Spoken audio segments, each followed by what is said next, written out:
Hello everybody, welcome to the stream. We're starting a little bit early today, which is pretty typical for me. Gonna be doing some more Lunatic Plus gameplay today. Hello Poochybert, welcome to the stream, or welcome to the chat. Posting Nah is so cute. I guess you like the thumbnail that I made. I noticed something really interesting today. I basically have a full Generation 2 team at this point. I actually had to take someone off of the team to make room for Sully, and that's only because I just want to recruit Kiel right away on turn 1. And then Olivia's going to be here probably always. I don't know, maybe not. This is our Kiel.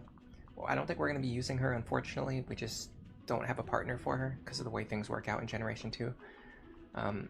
Typically, you're going to have like one Generation 2 character left over who doesn't have a partner. The only way to fix this is to play male Robin. You have to pair up all of your Generation 1 units in a specific way so that you get all of the Gen 2 units. And then you have to play male Robin, and you have to pair male Robin with a Generation 2 unit. That's one of the only ways. Otherwise, you're always going to have a Generation 2 unit left over. In this case, it's going to be her, but we're still training her anyway. We're still building her anyway. I passed down Strength +2, Zeal. She starts with Defense +2. We're going to switch her to Pegasus Knight immediately, so she gets Speed +2. Then she's going to get Lance Fair, and then eventually she would get Gale Force if we were actually going to use her, but it's probably not going to be the case. In any case, this is basically our whole team. We've kind of been building them over the last few weeks, so you should pretty much be familiar with all of the members. We finally have Lucina somewhat ready to be used. We have to get Tome Fair first, and then we're going to start working our way towards Gale Force. It'll be much easier, excuse me. It'll be much easier to get Gale Force on her if she already has Tome Fair. That's the same logic that I use with characters like Lisa, Maribel, and others. For this battle, I actually just equipped her with Rally Magic. I think her main use is going to be using Rally Magic for my other sages, but she can use a staff, get some free staff experience, things like that. And anyway, don't really have much else to say about it. I did notice that this guy up here, when I was looking at the map before I started the stream, I noticed that this guy up here has counter, which means if Kiel fights him, she's probably going to destroy herself. Hello, Nep Champion, welcome to the stream. Yeah, if Kiel attacks this guy, she's probably going to destroy herself. So I would like to rescue her as soon as possible, maybe immediately if I can. I'm going to see what my rescue range is. I can reach her. Okay, I can reach her immediately on turn 1. So I'm probably going to plan around that. Before that, I'm going to, let's see. I want her to be paired up with Owain. Now that's actually an issue because I want Owain to do the rescuing. Well, I can have them attack first. So I'm gonna go like this. I would prefer for her to have a wind tome equipped. Okay, let's see how much work we can get done with just our basic wind tomes. Does anything up here have counter? Or any dangerous stuff like guys with bows, maybe? Honestly, bows aren't even that dangerous for my squad because I only have one flyer right now. Luna Hawkeye's pretty dangerous. Counter, but he has a 2-range weapon. Here we go, counter. So in theory, I can deal 48 damage on a dual strike. It's going to be less, but... So I should be able to win here with just a dual strike. Yeah. I lose some magic from the para bonus, but not enough to like make a real difference. Yeah, we're basically in the period now where we're just farming all the paralogs, but the thing is we have a full Generation 2 team now, so we really only have a few more paralogs left to do. We don't even really have to do anymore. We're doing one to get a partner for Inigo, which we do need a partner for Inigo, but other than that, there's not really that much else that we actually, quote-unquote need. Let's see. I'd like a 2-range attacker to go this way. I mean, we can handle this pretty comfortably. 27. This should be exactly 54. Even better if we crit. And then, if I go right here, I can take this guy out too. Another crit. We're running all these crit builds, so you're going to be seeing me landing critical hits just constantly. Like, I'm just going to be landing crits every single turn. Almost every single attack at this point. This guy has Luna Hawkeye. This one has counter. Let's see. Lawrence's partner is Morgan. Let's pair them up. Yeah, I should be able to get away with just like a Thunder Tome and a Wind Tome to save money here. It's not that important, but it's nice. Does he have Pass? He doesn't have Pass. Okay. So if I do this...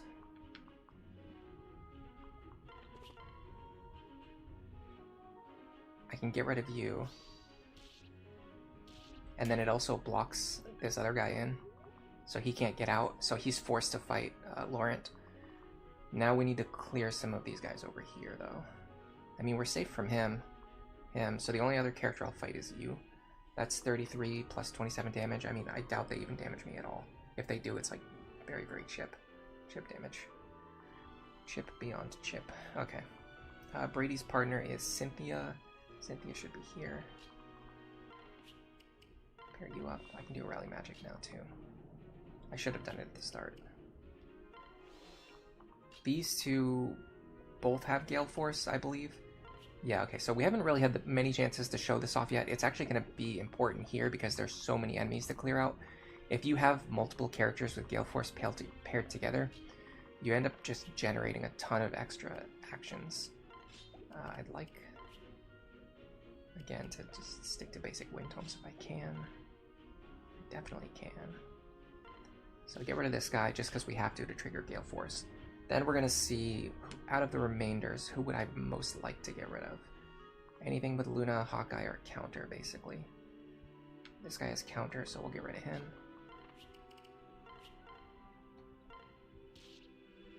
Honestly, because we're one-shotting them anyway, we don't even really have to worry about counter, come to think of it.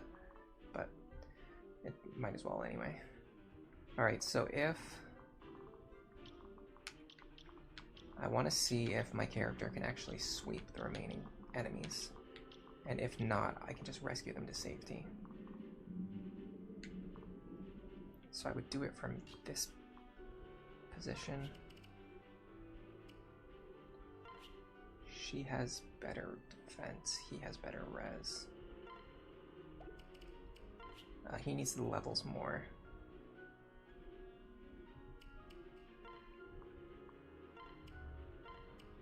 Trade tomes. I do need a dual strike here. Or a crit.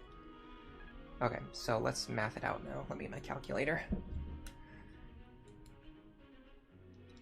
We're taking 33 plus 35 plus 33 plus 25 damage minus... In fact, just take out that 25. We're not taking anything from that. Minus 28, 28, and 28. We're taking 17 damage. We're totally fine here. There's nothing that can harm us at this point. With that in mind, let's try to get separate in there if we can. It looks like we cannot. I'm actually just going to move her to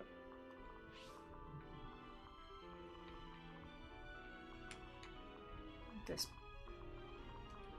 Yeah, this position. No. Well, that's not going to work because he's going to move out of the way. So hold on.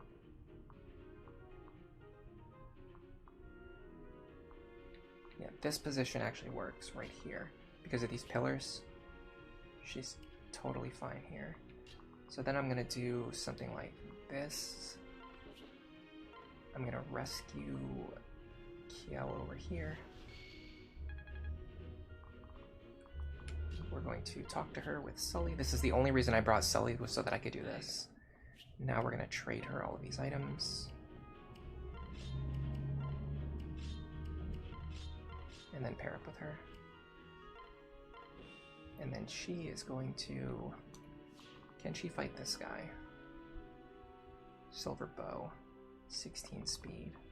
Oh no, she's going to turn into a Pegasus. She definitely cannot fight this guy. Alright, we'll just stay here then.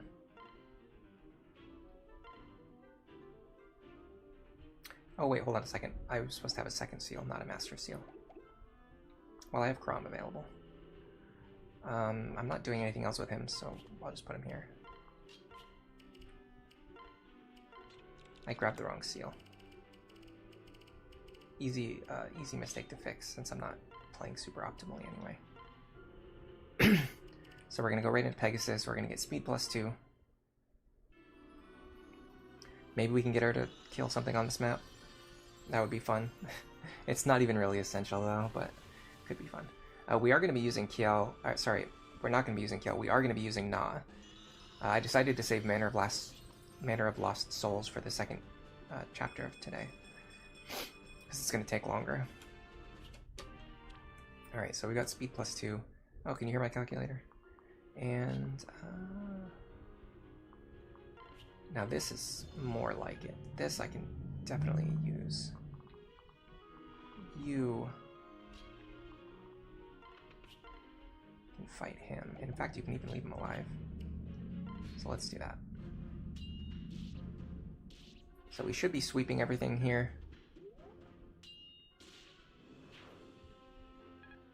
Pretty comfortably, especially because we removed all the most dangerous enemies. Remember, if we didn't remove everything that had Luna Plus, I hate when they do that, and everything that has counter, we would be in a lot more danger, as you just saw. Like, just one enemy with, despite the fact that we're just sweeping everything very casually here, one enemy with counter is enough to almost kill Brady. Like, it's that bad. Like, counter is that powerful. And the reason that happened, by the way, is because I stood next to this pillar. That made the enemy want to stand on the pillar, which made him want to fight me at 1 range. Normally, the enemies will fight you at 2 range whenever they can, but if you give them favorable terrain, they will move on to it, fight you at 1 range, and then you'll deal counter damage to yourself. Hello, Greybell, welcome to the stream. Hello, the Talion, welcome to the stream. How are you doing today? Alright. I would have preferred to leave this guy alive.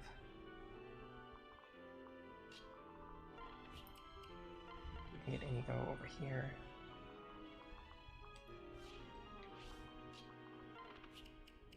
Rally magic here. Dance here.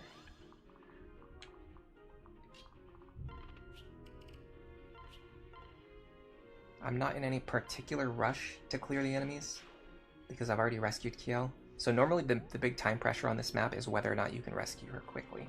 But since we just burned through a rescue staff anyway, we're really not in any rush. I do have to worry a little bit about reinforcements though. Let me open up the reinforcement order.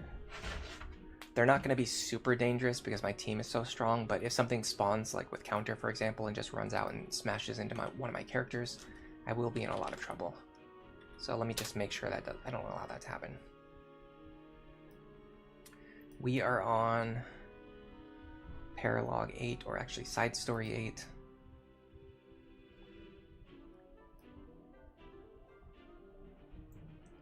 Lunatic plus reinforcements. They are on turn 2, in fact, so there will be reinforcements this turn. From here, a mercenary. From here, a knight.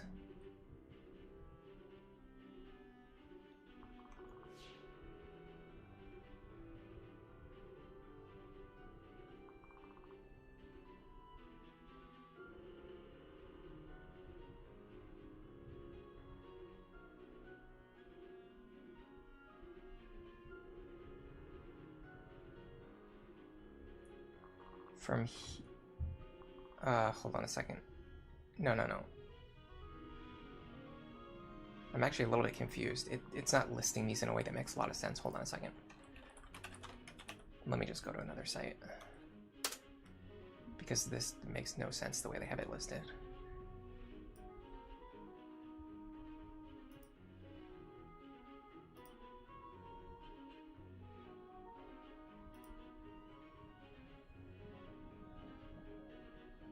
Okay.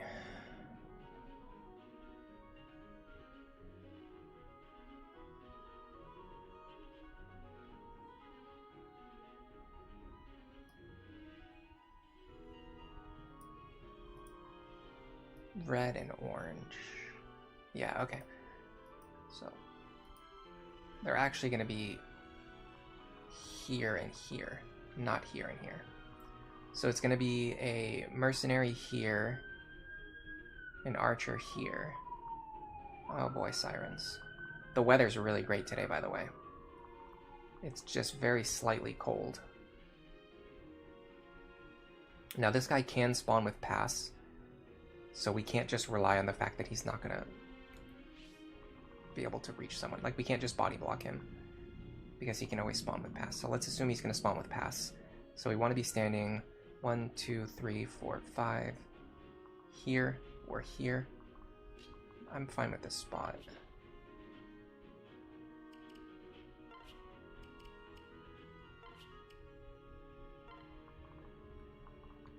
Over here is going to be a knight here and a dark mage here. So again, 1, 2, 3, 4, 5 here. We want to be standing here. I'll let Brady do it. Actually, who needs training more? Severa needs the training more. We can run back over here. Start healing you back up. Get some free staff experience. Yes, please.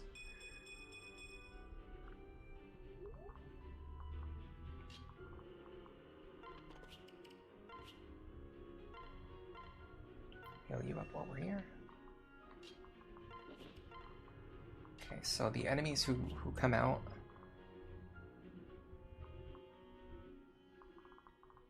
we should immediately sweep them. Does this guy have counter? No. I'm actually going to take care of him right now. So Brady doesn't particularly need training. Neither does Cynthia, though, for that matter. And they should be fine. Okay, so I've got the reinforcement order figured out now.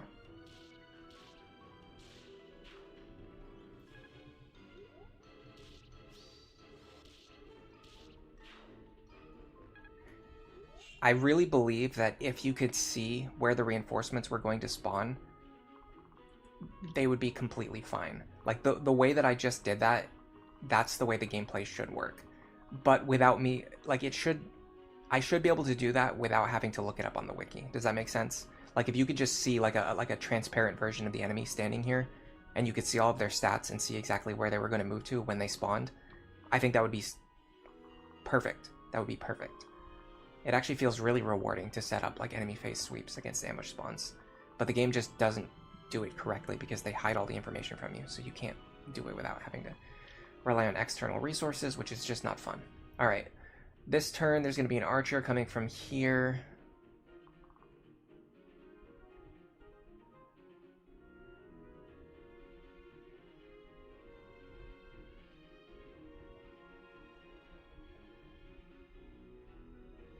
This is just listed in the most obnoxious way possible. Okay, hold on. Red is going to be knight left, archer right. So, knight here, archer here. That doesn't really concern me. Green, I do care about, is going to be dark mage left, mercenary right. So mercenary I just want to stay away from. Dark mage I can sweep.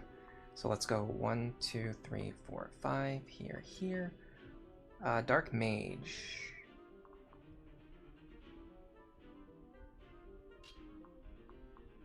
I'm going to try this. It's a pointless endeavor. Well, hold on, I can see what the dark mages have on this map, right? They have 12 speed, 25 attack. So they would deal about 15 damage to her. 19 if they have Luna Plus. The problem is they'll have all these chances to like critical hits and things like that. But we have Solidarity, right? We won't be taking any counter damage.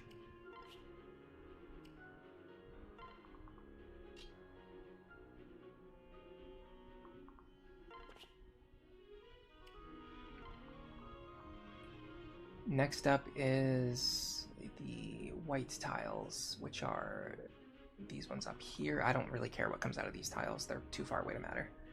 So honestly, there's actually not a lot that I have to worry about this turn.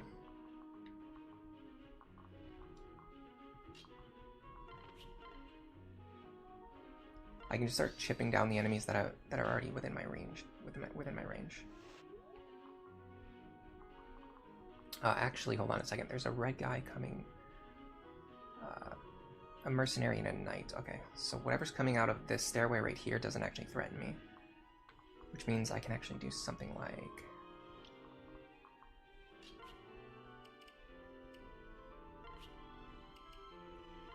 this. I can just stay right here.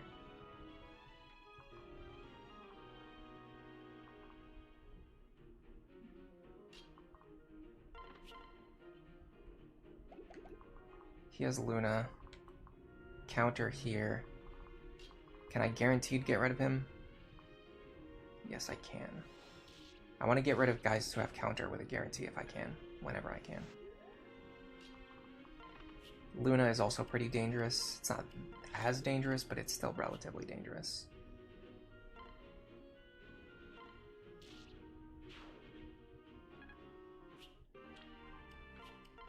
Don't really need that door key.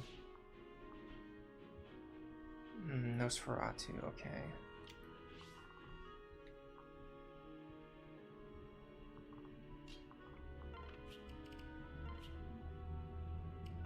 Lucina should be able to fight that guy. And then over here,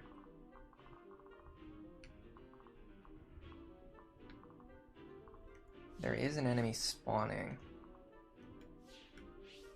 Plus these two, I don't know if I want to handle all that pressure. We can do this though.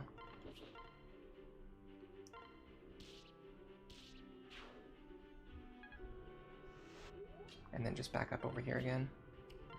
I don't even need Olivia. I might start benching her for other units.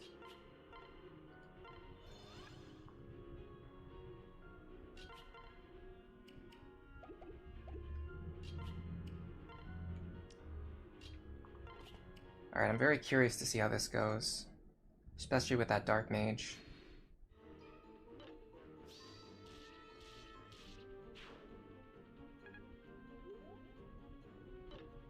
He had something, I don't know what it was. Oh, we can check and see what it was now.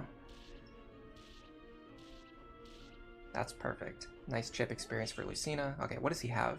It was Luna Plus. Okay, so he would have dealt 19 damage to us. It would have been more. 23 damage. I mean, we would have survived it anyway. He doesn't have Luna. He doesn't have Luna. Sorry, he doesn't have Vantage. So now we have to worry about green. There's another sorcerer coming out, but we take another sorcerer. Even if he spawns with Luna Plus, we take him, right? And he doesn't have a crit rate. We've confirmed that. So we can actually stay right here with Kiel. The mercenary is not going to be an issue. I can go over here, grab him really quick.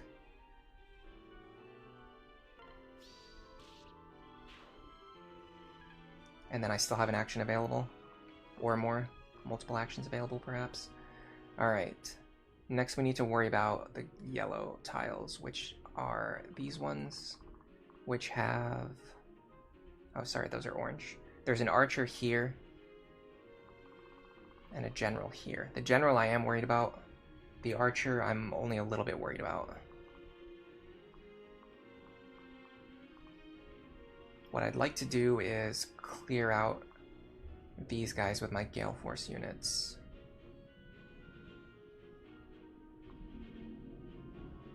So I'd start with this, I think.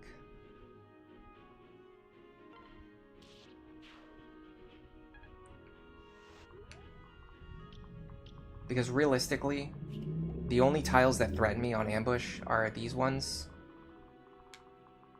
and these ones in the middle. So if I can get rid of all the other enemies, which definitely includes you, you're pretty far forward.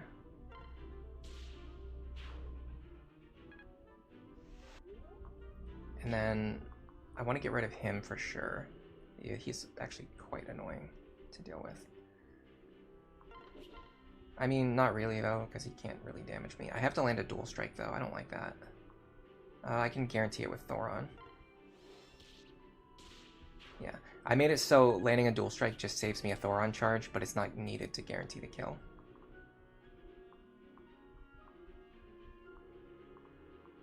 What's coming out of here? It's an archer. So if I stand here, I can fight this archer and this archer at the same time.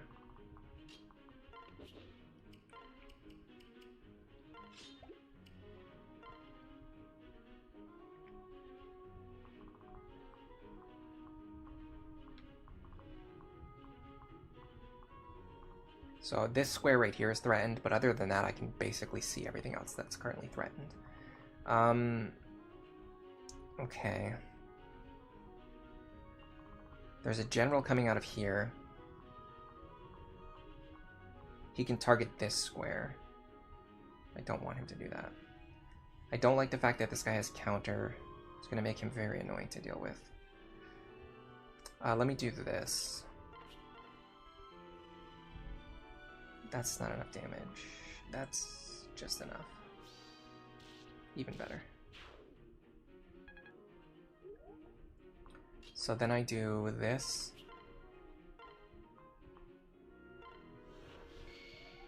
Okay, and then the bottom right is a mercenary. Okay, I don't want to enemy face a mercenary because I don't know if he's going to have counter or not. So I'm just going to ignore him. Isn't that fantastic?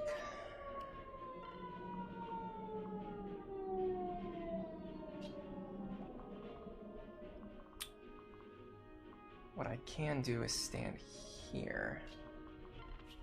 Enemy face this guy.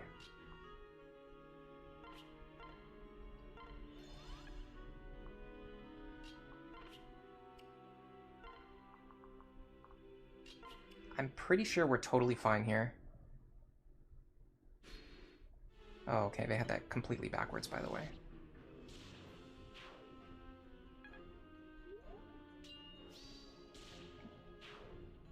Looks like the mercenary came out on the left side and the archer came out on the right.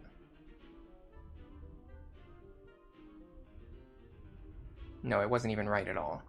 There's supposed to be a sorcerer? Green, yeah? Yeah, there's supposed to be a sorcerer here and a mercenary here, and that's just not what came out at all. But it's fine, it didn't really matter. Alright, let's focus on clearing these guys now so we have safe territory to stand on. So our main goal now is just going to be clearing out enough enemies so that our weaker characters like Kiel and even Lucina just have like safe places where they can stand. Counter here is kind of annoying, but it's not that big of a deal. Again, I can just do this. I can just run over here.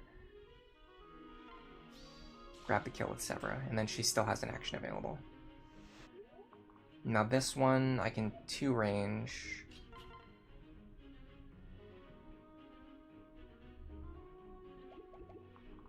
Let me just confirm that I'm going to get rid of him. Counter Luna's pretty annoying. It's not like... It's not going to ruin my day, but... So he's going to hit me pretty hard. Or I'm going to get a dual strike and just end it immediately. Okay. So with him out of the way, that makes all of these spaces over here safe, which means I can do this. Get free chip experience.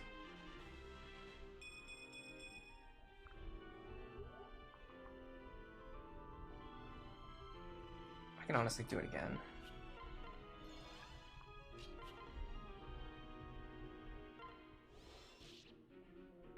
And then let Morgan pick up the kill.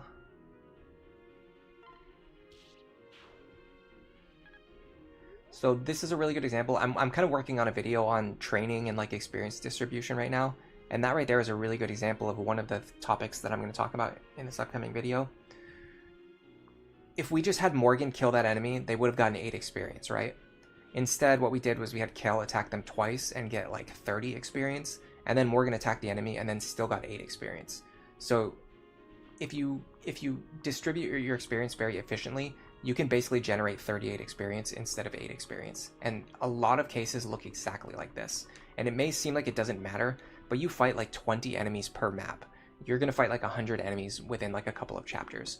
So if you're looking at like just the first 5 chapters of the game, let's say there's like 40 enemies that you leave hanging, 30 experience each enemy, that's 1200 experience. That's 12 levels. Like you can get 12 additional levels just by doing this every single time you fight an enemy. And it matters especially early on in those first 5 chapters. It's the reason why a lot of people watch my videos and they're wondering how all of my character levels are so high even though I play on no grind. Not in this case, we've grinded these units, but like when people are looking at my early game videos, like my chapter 5 videos, and it seems like the levels of all the characters on my team are like pretty high compared to, you know, what they would have when they're playing the game. This is basically the main reason. It's just because I always give like tiny little bits of chip experience to my other characters before I have my main, you know, attacker come in and get the kill. And you're just getting an extra 10, 20, 30 experience every time you do that. And it just adds up very quickly over time. Alright. Let's see. What over here is dangerous? I mean, basically just you. Actually, you're really dangerous because you're the most dangerous enemy and you have the most dangerous skill. The next would be you. Yeah, let's do this. There's no more reinforcements, so I can close this.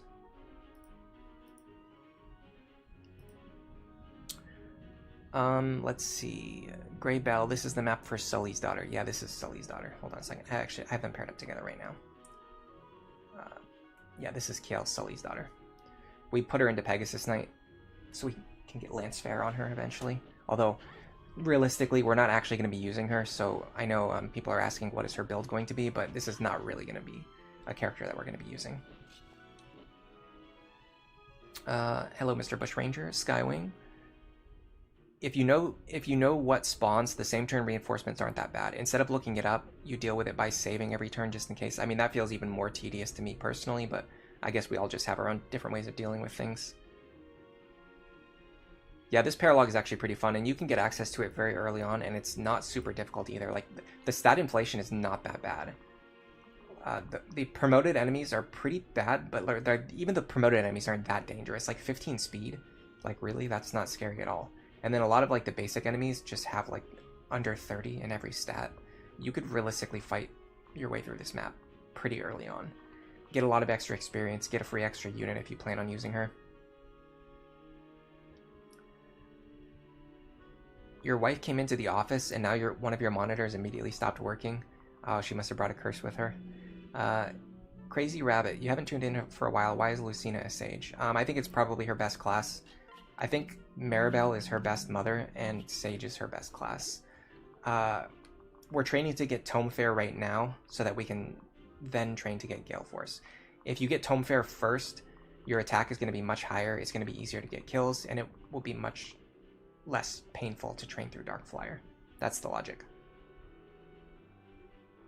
Why are we talking about experience? I don't know. I just like to talk about things that don't matter. Alright, so I would go here. I love the new crit meta that we live in, by the way. I think once I realized that like crits are the most powerful thing in this game, it completely changed how I build my characters, and they're so much stronger. Like, these crit builds are so much stronger. All right, I think Lucina can fight this guy, so I would like for her to do that. Let me just confirm. Yeah, this is a basic knight. It's not even a general. Okay, if that's the case, I think we already triggered Gale Force. I'm not sure, so I'm just gonna hold off.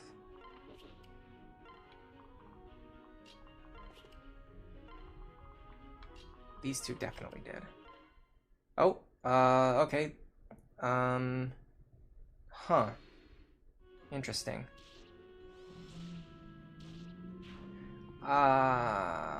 Yes, okay. I just realized, I now understand why the reinforcement order that I was looking at last turn was wrong. It's because I was looking at the wrong turn. I was so confused because I was very sure that there were no more reinforcements. Okay, this sucks. We're gonna have to do all this again. Oh my god, why? Why? I'm not even using this unit. Okay. I'm going to be a lot more careful about these reinforcements this time.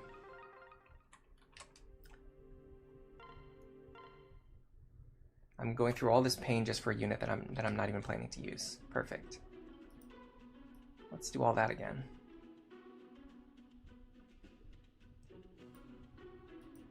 I see why. I see why. It's because only 2 units spawn on turn 4, which makes it, like, it takes up a very small amount of space. So my brain just, like, it was just, like, squishing, like, turn 4 and turn 5 together.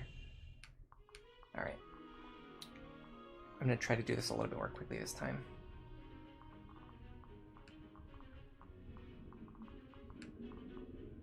Look at you.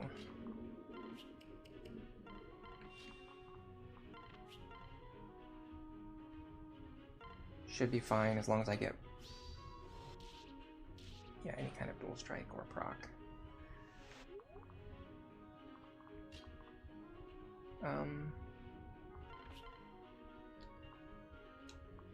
Iron Bow guarantees the kill. Again, we just get it with a dual strike anyway.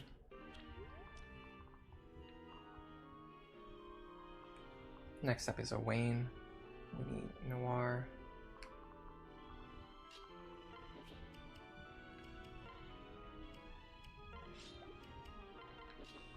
I have to sneeze so bad right now. And it's just not coming out. Don't you hate that? Alright. Check for dangerous enemies. This guy's counter. Make sure we keep track of that this time. Because if we stand on the pillar, or if we stand next to the pillar, he will attack us with counter. Luna Hawkeye is pretty dangerous. Counter here is very dangerous, so we need to get rid of him for sure. So let's go, let's get Morgan over here. No, hold on a second. Let's use Brady for this.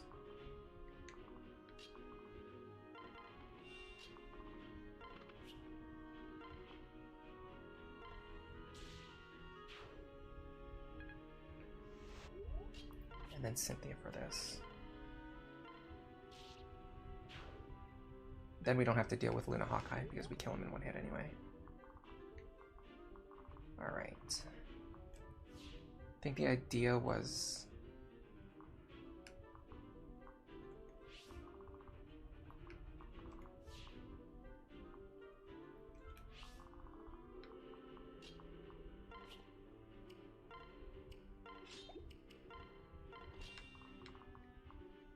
That's fine, that's fine.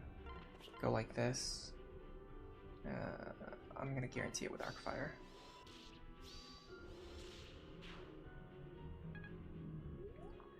Okay. We still have Inigo available. He still has Gale Force too.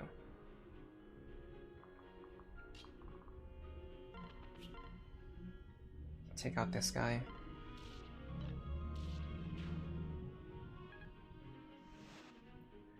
Okay.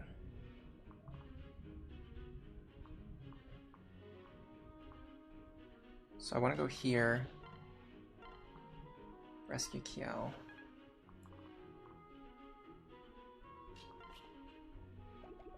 Hold on a second.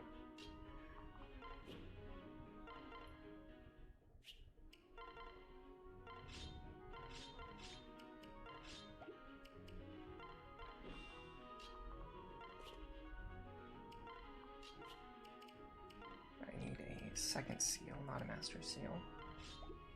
I could have fixed that because I was resetting anyway, but oh well. Go into Pegasus. Try to do a much better job than what we did last time. The more attacks it takes for you to kill an enemy, the more experience you get, for sure. You like using Great Knight's Stall on Paralogue 2 to break all the enemy's weapons so that you can slowly kill everything.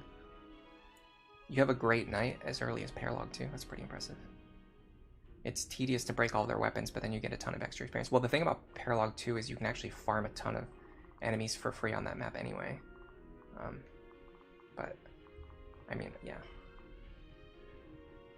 Okay, hold on a second. I need to go to backup now. So now what I need to do is try to stand in a spot where I can fight all of these enemies.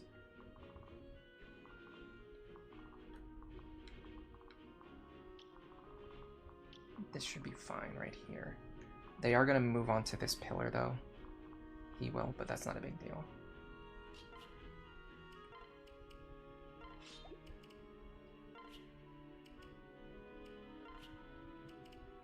Yeah, this is fine.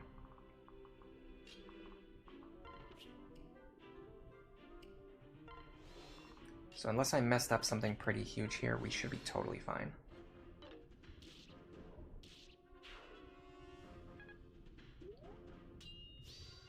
Yeah, I can't imagine doing something as tedious as like breaking all the weapons of every enemy on a map. But I mean, there's no denying that it's effective.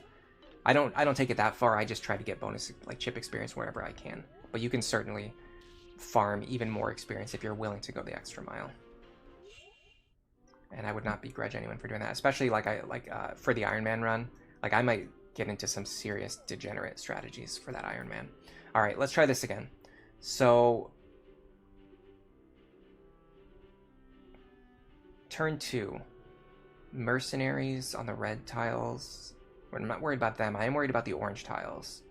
The orange tile, there's an archer on the left and a dark mage on the right.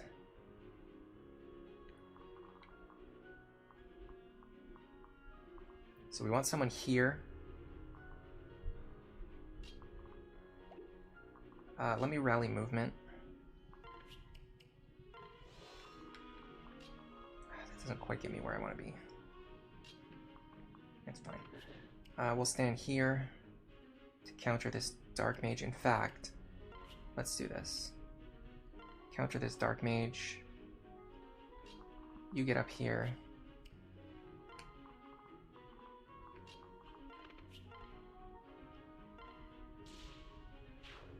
You're going to counter the archer.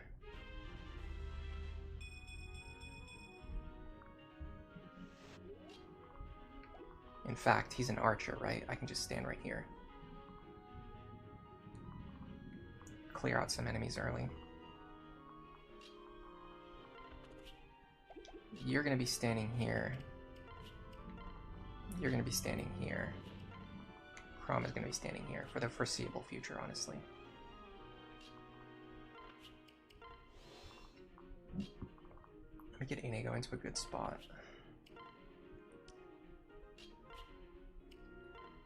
So my idea is Cynthia's going to sweep some enemies here.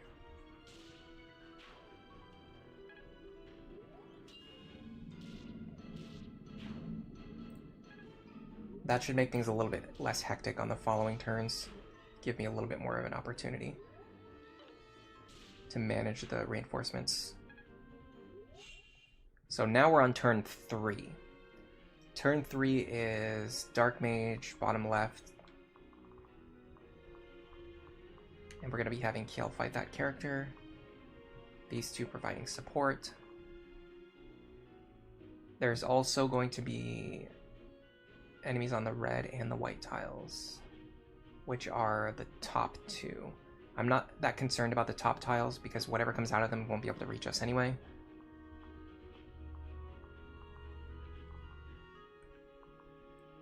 He's not particularly dangerous, but I need to get rid of him anyway, so it doesn't really make a difference.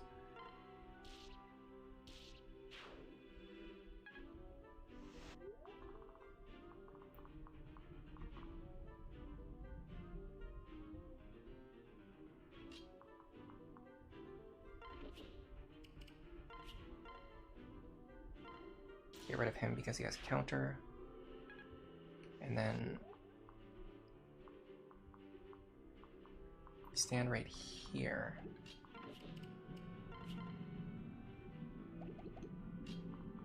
We'll be safe. Rally. Let's see, what is he doing? Guy with a tomahawk. Can I just kill him? I cannot kill him, but I can get some good chip experience, so let's do that.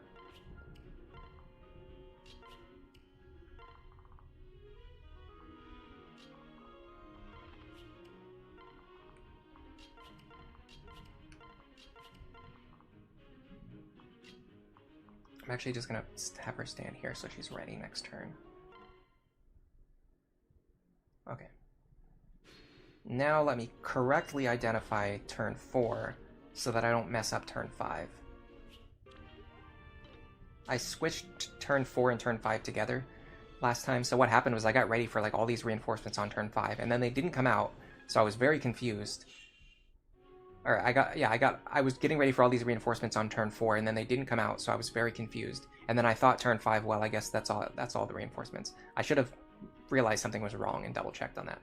So right now, what we're actually just fighting is a mercenary here, an archer here, and then enemies on the red tiles, which I don't really need to worry about.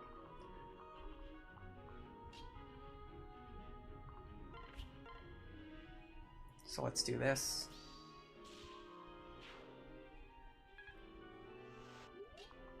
this. This actually puts me in a perfect spot to counter the archer coming out of here. 1, 2, 3, 4, 5, and then I'll enemy face him with Severa. This guy is going to be a little bit annoying. There's a mercenary coming out of here though, so I can't leave someone here that's like in a... I can't leave like a weak character like Kel in this position, so I just have to back off with her. Put someone here who makes more sense.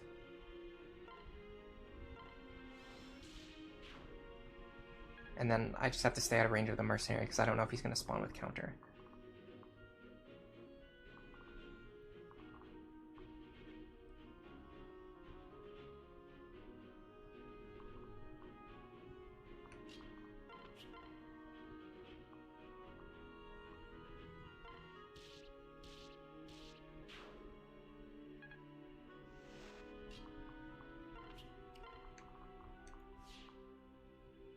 Stay out of this guy's range.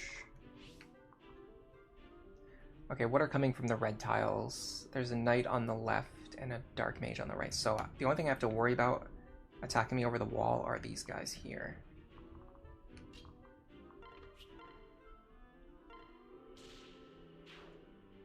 So I should be able to have Cynthia sweep them up.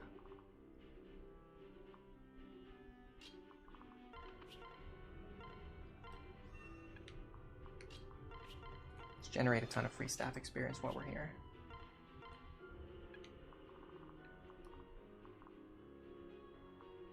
Gotta be careful of you.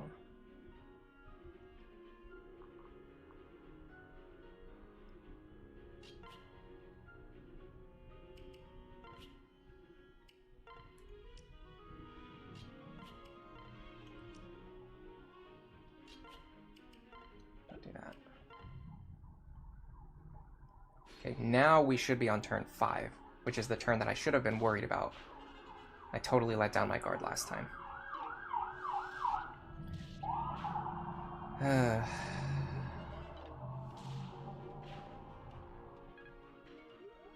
That's like a common everyday occurrence all day long, by the way. Where I live, you just hear sirens constantly going by. It's very annoying. Okay, we've done a much better job with our sweeps, though. Which actually puts us in a much better position to deal with whatever's coming out on this reinforcement phase, which is going to be a lot of crap. Okay, so there's a ton of stuff coming out this time. And for some reason, they don't have the things listed in order. They're listed in like a weird order.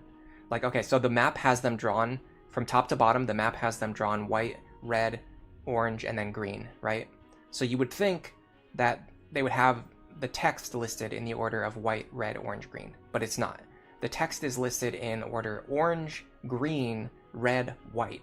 It's not from top to bottom, and it's not from bottom to top. It's just like random. Like, why would you not order them in the same order that you have them drawn on the map? I don't know. Hello, Oloran. Welcome to the stream. You've done weapon breaking on this map before? In order to train Kiel through Thief? You know what? Let's try doing something weird. Let's try doing something with Na in the next map, because we're actually planning to use Na, right? So let's try to set up some weird like kills for her in the next map and try to train her as much as we can. Like let's try to train her the way that we would as if we were still doing no grind, even though we've kind of moved past that. You fought some Risen to get stalled to level 16 before the paralogue. If you can beat the Risen spawn, they give ridiculous experience. Oh yeah, for sure. I have recorded footage on that too. I haven't made a video about it, but I wanted to talk about like doing Risen battles and wandering battles in the early game to get like an injection of free experience.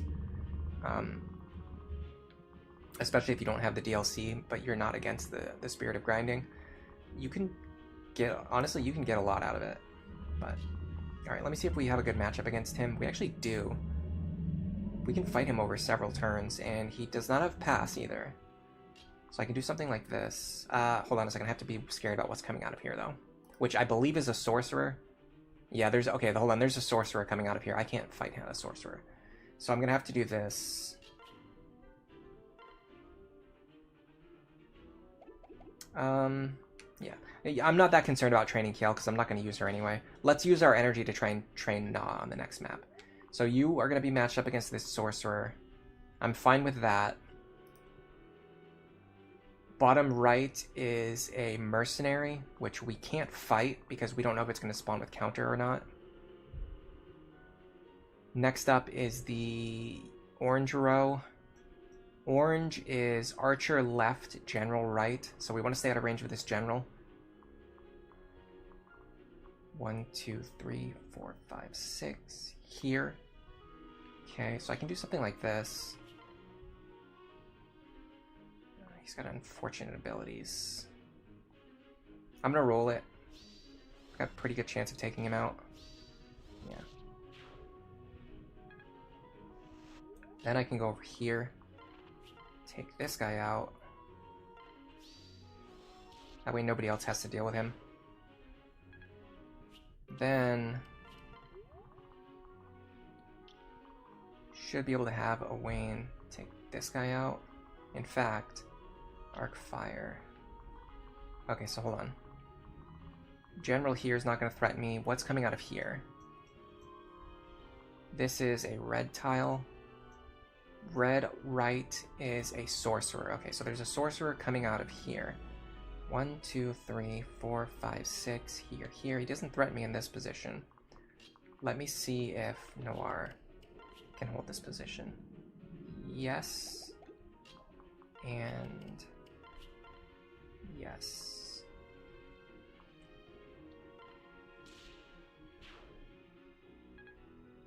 I'm gonna rally magic for her. I shouldn't deal counter damage to myself because he should prefer to attack me from this spot. Okay, red left is maybe a general. So there's a general here, and orange left is a archer. So there's an archer here. I can handle an archer just by having Cynthia stand here.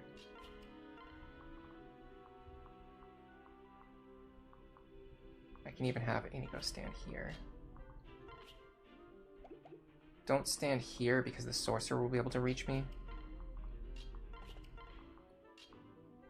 I think we're fine now. We easily could have done this last time. I just didn't plan for it. I just thought that I wasn't going to get attacked. And even then, we only got unlucky because we happened to leave Kiel standing in the spot in the reach of like the most dangerous enemy on the map.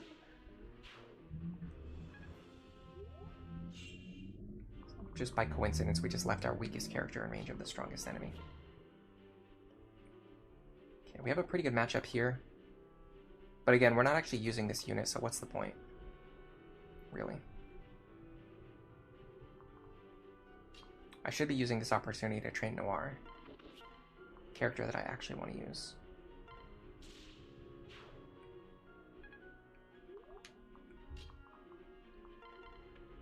And Lucina as well. Spear here is kind of scary. Let me have you tank the hit.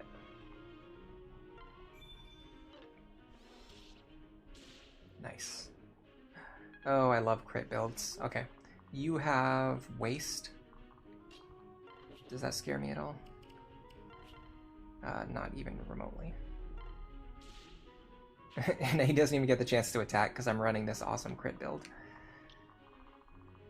Alright, so we're definitely done with reinforcements now. There's definitely no more. We got it right this time.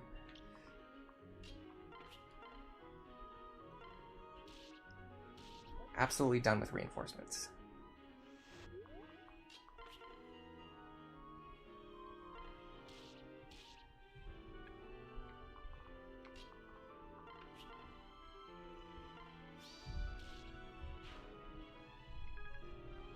Look at me training Lucina.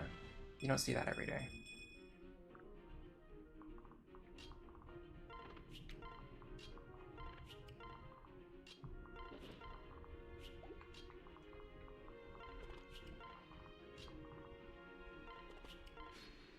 Yeah, okay, so there's no more reinforcements. So now all we have to do is just go defeat the boss. Did I bring a unit with lock touch? I don't think I did. I often forget to do this. Like there will be a map that has like 1 or 2 treasure chests, and I just forget to bring anyone with lock touch. Yeah, I'm pretty sure I don't have anyone with lock touch. I absolutely could have easily brought someone with lock touch. I just didn't think to do it. I'll check to see what's in these chests. There's a bullion, a short spear, and a door key. I don't care about any of those items. Yeah, I'm not even going to waste any keys on these chests.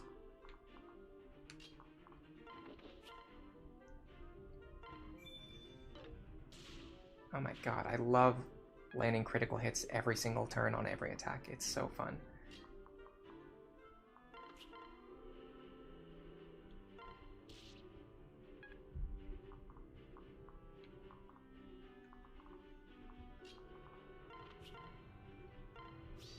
There is one problem though. I have to get this door open. Yeah, but I have a door key.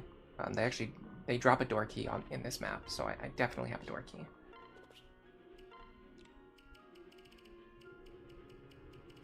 Like, there's no way to get soft locked here because there's always one enemy that drops a door key on this map. I actually sold all of my other keys too, so even if I wanted these chests, I couldn't get them anymore. Let's remember to bring a lock touch unit on the next chapter though, because there are a lot of chests in Manor of Lost Souls. Oh, the archers start moving. I think they're programmed to attack Kiel, so when I rescued her, they saw the door in the way and they decided not to move. But now that the door's open, they want to go attack Kiel now. I think that's what's happening here. Alright, we can't enemy phase them with Noir because she is a flying unit today. What I will do is maybe get Lucina up here.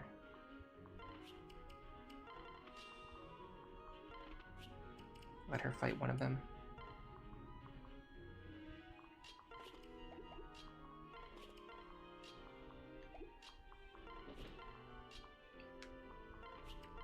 Alright, let's be realistic. Let's stop wasting a bunch of turns moving characters that I'm not using. I'll just get them out of the way and then train the units that I actually want to use. Does he have counter? Of course he does. I can one-shot him though. Don't take any counter damage. Okay, realistically, who wants this boss kill? Probably Noir. Maybe Severa. I'm pretty sure Noir wants it more. He's got Waste Tome. Of course he has counter.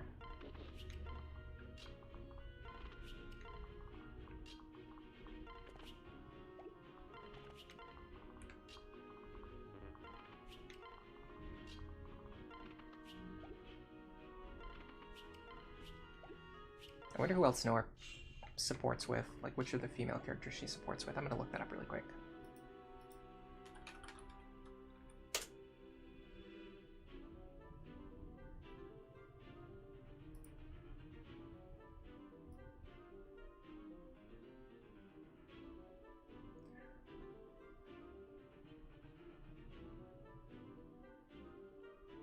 I thought there was Gen 2 female supports, but I'm not seeing them on the list.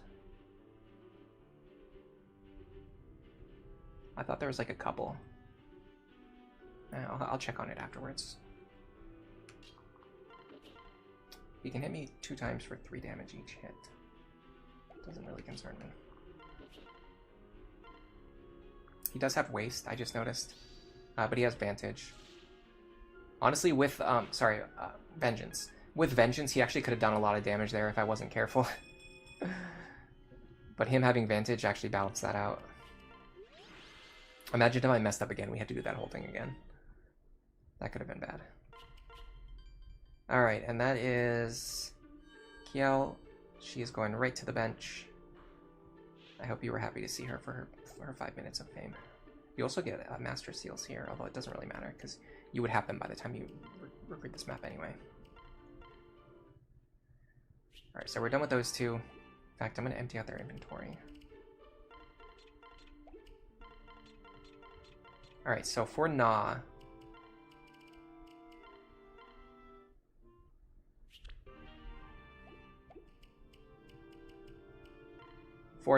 the plan is she wants to inherit Strength +2 and Zeal. So where's Noe? Noe's passing down Strength +2. Gaius is passing down Zeal. I don't think I'm going to bring Noe with me. I can just have Crom do it this time, because I'm not going to use him for anything else.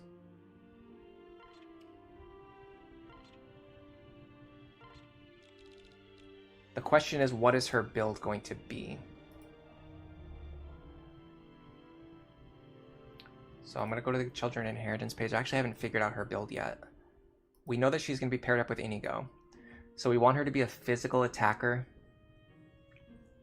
with Gale Force. I mean, we're probably doing the same thing. We're passing down Strength +2. We're passing down Zeal. We're going to immediately... Where's Gaius? Here we go. We're going to immediately send her over to Pegasus. We're going to get Lance Fair, and then we're going to get Gale Force. I feel like that's the play. And then you could make an argument for, like... I mean, she doesn't get any other fair skills. Does she? Just Tome Fair, which she's not going to use. So yeah, she's going to have to be in a Lance-using class. With Lance Fair at the end.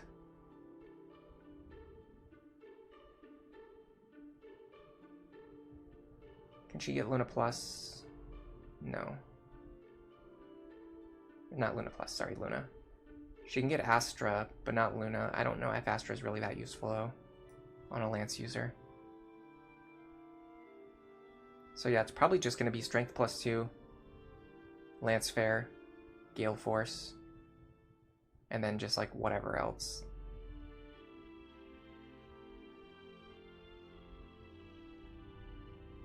Technically, we could get her some thief skills. I mean, that's one idea. Do 10 levels in Thief on this map to get Lock Touch, Move +1, and then send her over to Pegasus. That's actually a fun idea. Let's do that.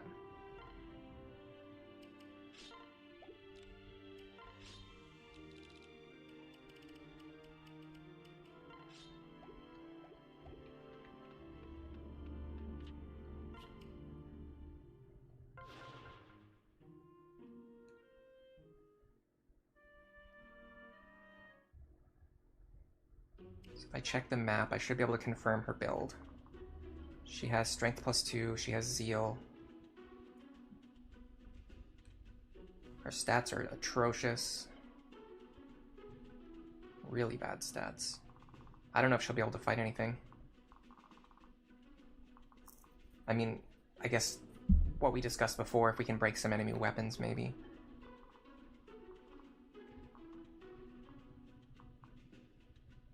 Yeah, if we can break some weapons, we can get her to a position where she can fight. Let me check the enemy behavior on this map.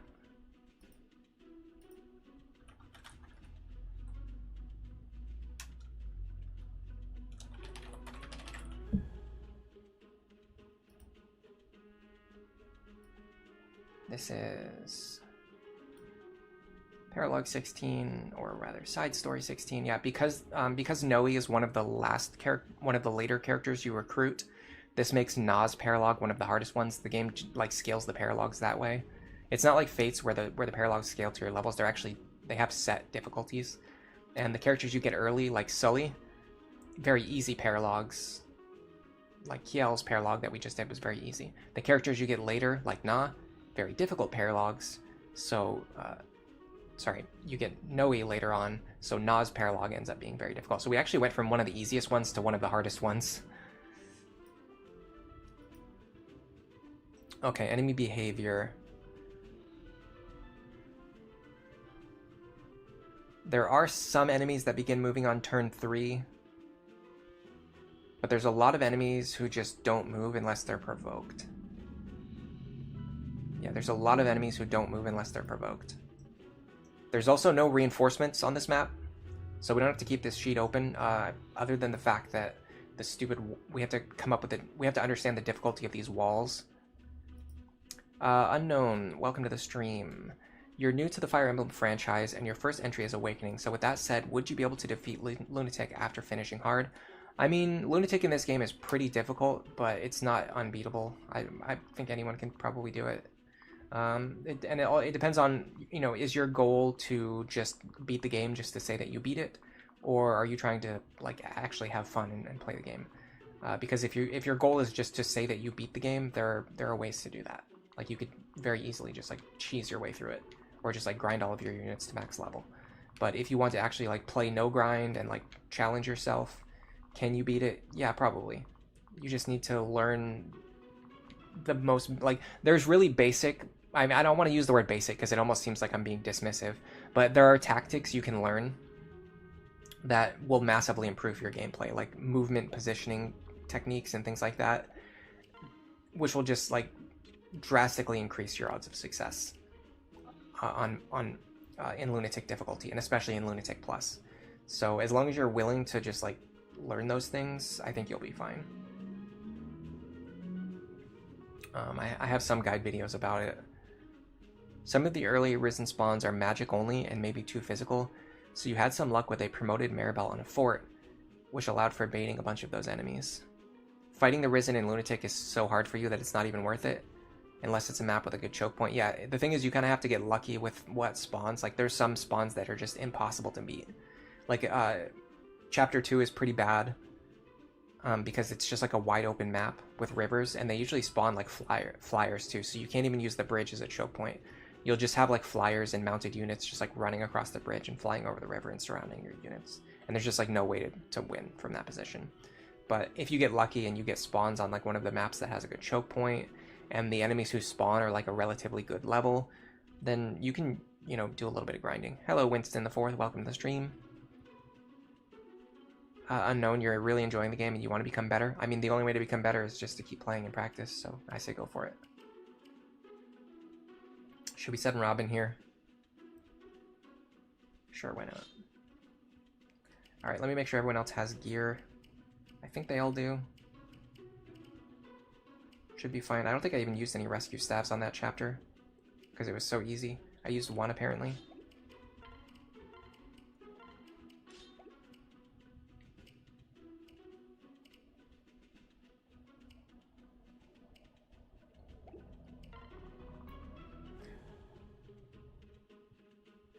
The first few chapters are pretty hard, but it starts to get easier after you have your first fight against Marth.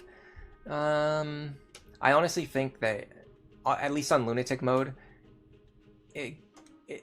Chapter 5 is like the hardest part of Lunatic, and then Chapter 6 is still like really, really hard, and then everything from Chapter 7 onwards is where like the difficulty starts to like even out.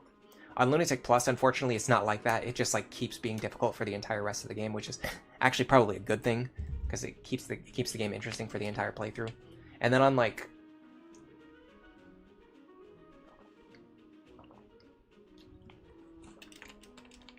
on the lower difficulty, yeah, I think the fight against Marth is like where things start to even out. But like on Lunatic mode, I think chapters 5 and 6 are pretty much like the hardest part of the game.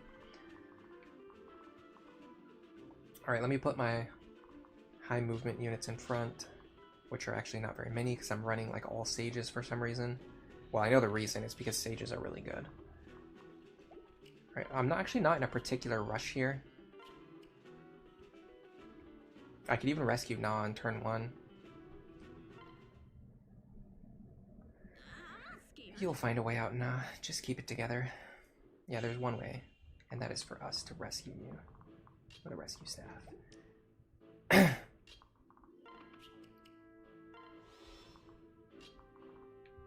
Can I reach her from here?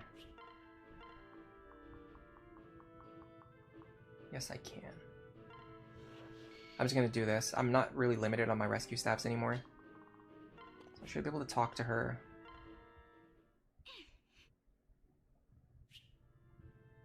Trade her these items. Pair up with her. She uses a second seal. And we have our thief. Now with this Crom pair up and a forged bronze sword, her attack should actually be pretty good. I mean, good for like a level 1 thief. Not good for like objectively good, but good for a level 1 thief, right? And we have lock touch now. So she has 26 attack. Honestly, that's pretty good. You would expect a level 1 thief to have like 16 attack. Alright, I want to have a unit stand here and start tanking these Mire Tomes. Who has the best res? Probably you, right? No, actually not even. 39. Of course it's Robin. Alright, if that's the case, let's do something like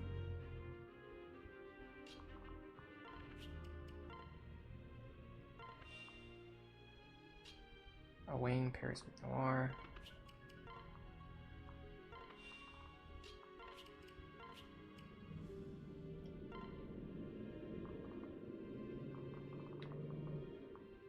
Lawrence pairs with Morgan.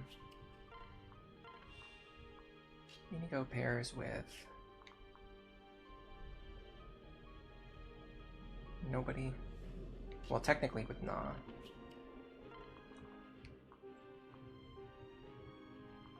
Jerome pairs with Severa.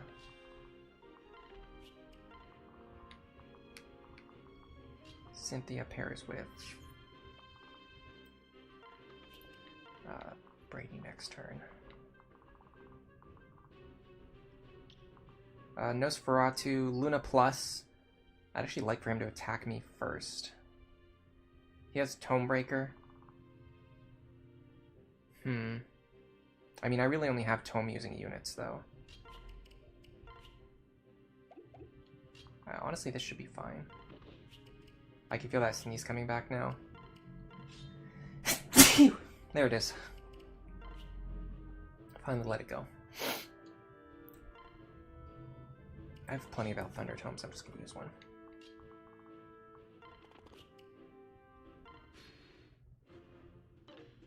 I think he has to actually hit me, right?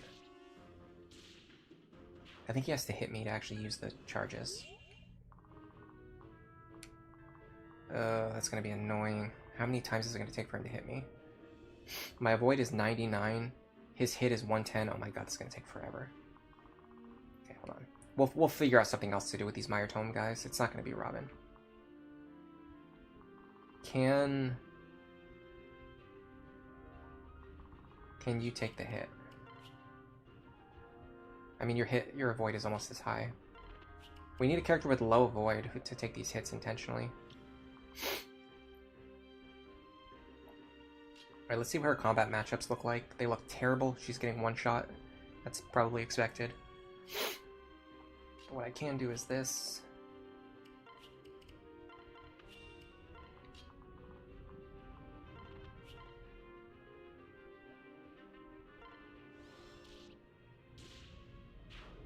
Start building up their supports. Free Bombwood Staff, look at that. Love to see it. Alright, so there's enemies that are going to start moving on turn 3. So a part of me wants to just sit here and chill until those enemies start moving and then intercept them. Just fight them in this choke point.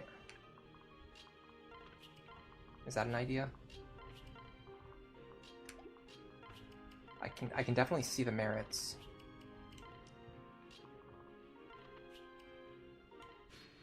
We might get Lucina's partner today too, depending on how long the stream lasts and how long I want to keep streaming. Okay, so I think enemies are going to start moving now. No, hold on a second. I think it's still only turn 2.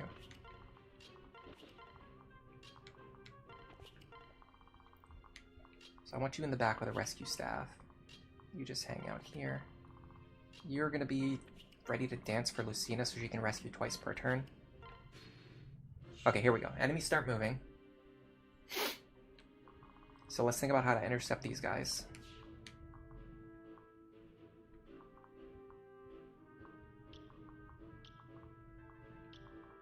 Blighted Talents, he has counters, so I don't want to deal with him right now. What I'll do is actually move to the edge of their range. We can use this choke point first, and then we can fall back to the second choke point if we have to. This is basically my main squad here right now. Now that we're all set up. Playing on the easier difficulty makes you feel like you're missing out on the strategic depth that the game has to offer. Yeah, I mean, honestly, I actually have a lot of fun playing on lower difficulties and higher difficulties. So, some people have this mistaken idea of me as someone who just likes to play games that are really hard. That's not really true. For me, as long as I feel like I'm being engaged, I'm having fun. Like, as long as I feel like the game is making me think, I'm having fun. Which you can kind of do on lower difficulties. With Fire Emblem specifically, just because I'm so experienced, this usually means I trend toward playing on the higher difficulties. But it's not because I like things that are difficult. Like, I inherently like things that are difficult. It's just because I like for my brain to be, stimulated. Do you think it's good for the early games to be super difficult in games? Honestly, I think it's better for the difficulty to gradually ramp up. I think games that are super hard early on and then get really easy as you play is typically a failure in game design. It usually means that the developers weren't really putting a lot of thought into their difficulty curve. Everything down here has counter, by the way. It is what it is.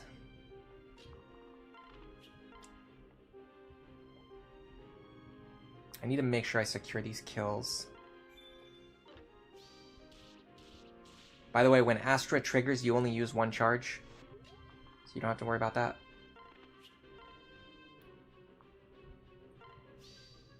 I love Astra snipers, by the way. They're so based. Hello, CJ. Hello, Ascius. Hello, Magnus Prime. Nephew, love build crafting. Yeah, that's my thing too. I like actually crafting the builds, but sometimes playing the game is like not as fun as like making the builds, depending on the game. Dragon Quest IX is a really good example of this. The skill system in that game is actually kind of cool. There's like a lot of different things you can do, like creative builds that you can make. But in practice, the game is extremely slow and very, very grindy. And you have to gain like dozens, if not hundreds of levels to make a complete build in that game. So it just, all of these issues compound together to make it to the point where your build ends up not mattering, because you have to grind so much to make a completed build that you have everything. So you don't, like, there's no reason to, like, how do I want to say this? By the time you finish grinding enough to have a completed build, your stats are so high that the completed build doesn't matter anymore, because you just overpower everything with stats.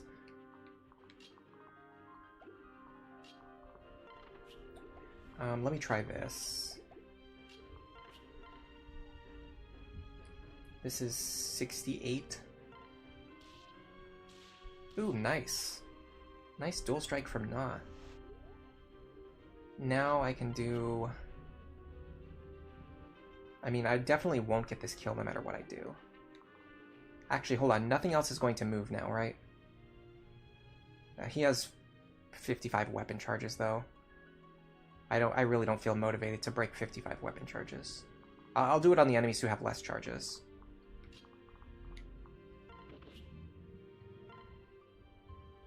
I have to be a little bit careful about what's coming out of here. So what has the most movement? 8, 6, 5, 8. So it'd probably be you. 1, 2, 3, 4, 5, 6, 7, 8. Here. Okay, so if I'm standing here, I should be completely safe. Is that true? I don't know. Do I believe it's true? Yes. God, I love crit builds. Alright, so standing here, we should be 100% safe. Now the walls are going to start bouncing around, moving, shifting spaces.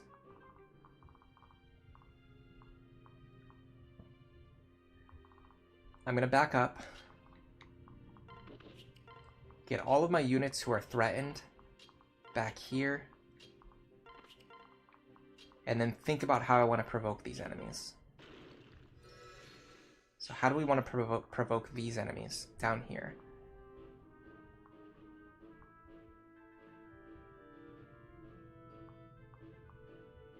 The problem is, I'm pretty sure the wall doesn't open when you're standing just like at the very edge of their range.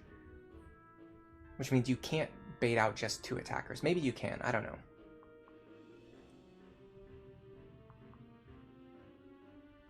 The problem is they're going to deal a lot of damage to me. 60 plus 47.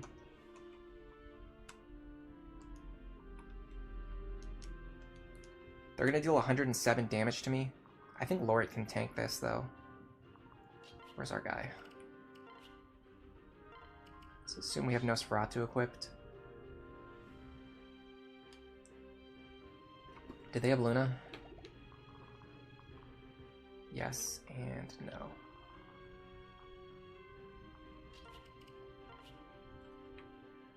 So minus 12, minus 28, minus 8. That's 59 damage. We take that, and then we heal off some of it from Nosferatu. Some amount of damage from Nosferatu. Also factoring in that we might just, like, dodge their attacks anyway. So if I'm standing right here, the wall might open up. and they might come out and attack me. Where's Lucina? I wanted to rally magic. It's fine.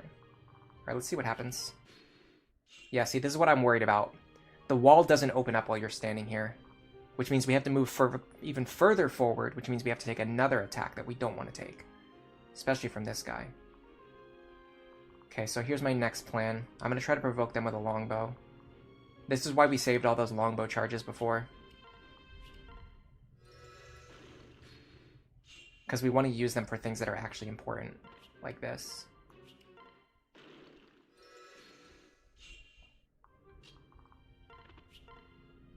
So I'm going to provoke you with a longbow.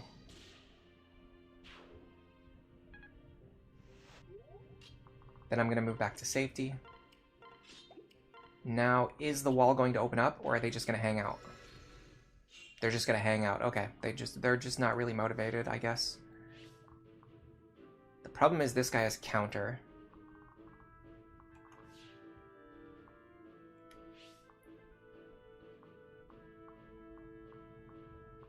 In fact, I'm actually in range of him too.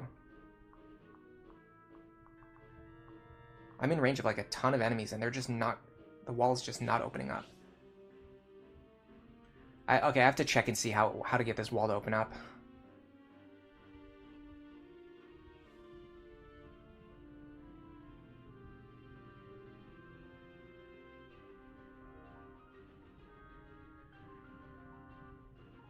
Column 120, row, column 20.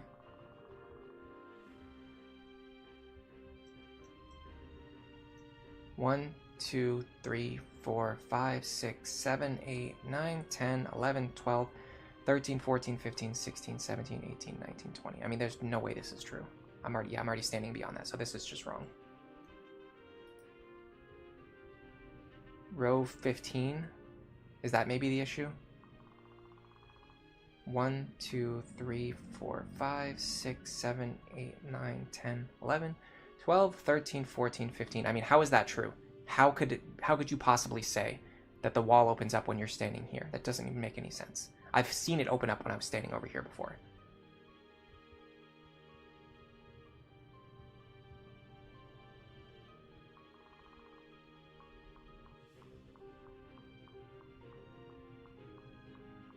Do they have the columns and rows backwards? Are they listing the columns as rows and the rows as columns? That seems like it's what it is.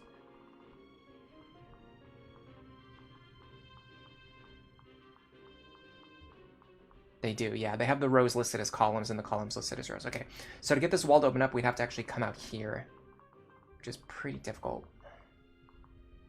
I just feel like whoever we put here is going to die. They're going to get attacked by 8 enemies. What if we just try to stay out of their range then?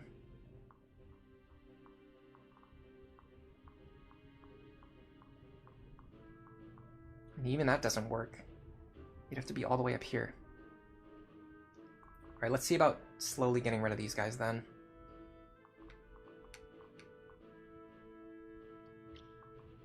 So, Thoron, Meyer.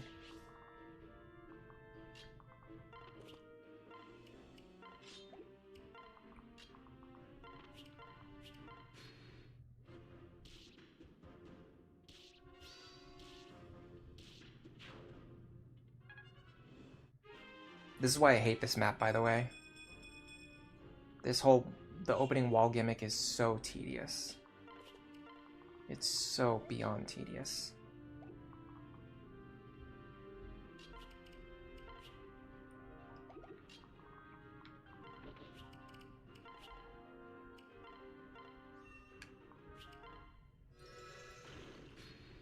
Okay. Let me just, I guess, tank these Meyer Tomes now? Is that what we're doing? I don't know what his hit rate is, but I guess it's something. He has some chance to hit me because he did hit me. Guard is good.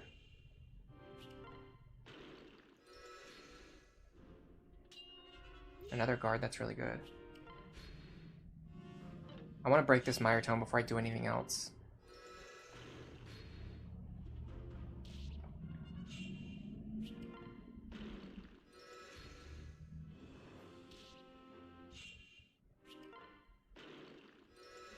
Seems like his chance to hit Laurent is pretty good.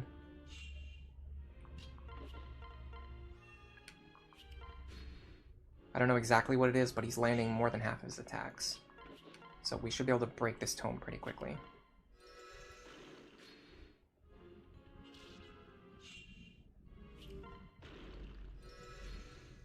Yeah, there's nothing challenging about this map. It's just really tedious because you have to do this. And then you have to like slowly inch your way through the hallways so that you're not getting ambushed by characters coming through walls. Okay, so that's one Meyer tome down. Hooray. This is a good chat for this is a good stream for chatting, honestly. You hope I'm having a great weekend. It's been pretty good. CJ is giving testimonial on how after you play Lunatic, it's really fun and it's hard to go back to hard mode. Honestly, I had a lot of fun with my recent normal mode playthrough. Bloxer Bully, who do you recommend you pair Sully with? If you want to make Sully as strong as possible, well, honestly, the answer to that question is always the same thing for basically every character in the game. If you want to make Sully as strong as possible, her best partner is definitely Robin.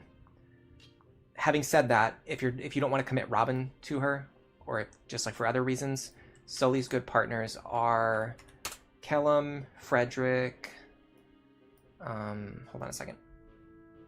So there are other considerations. For example, if you want to make Kiel as strong as possible, it's a different question.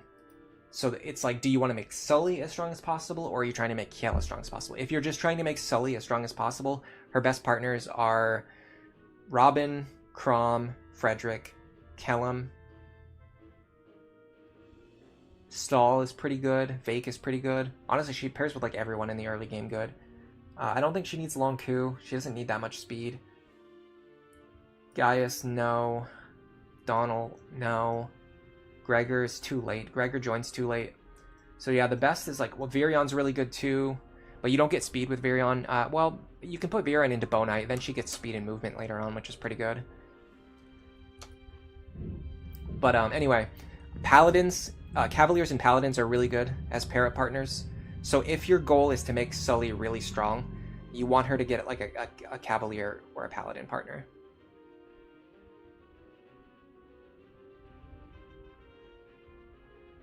Great Knight works.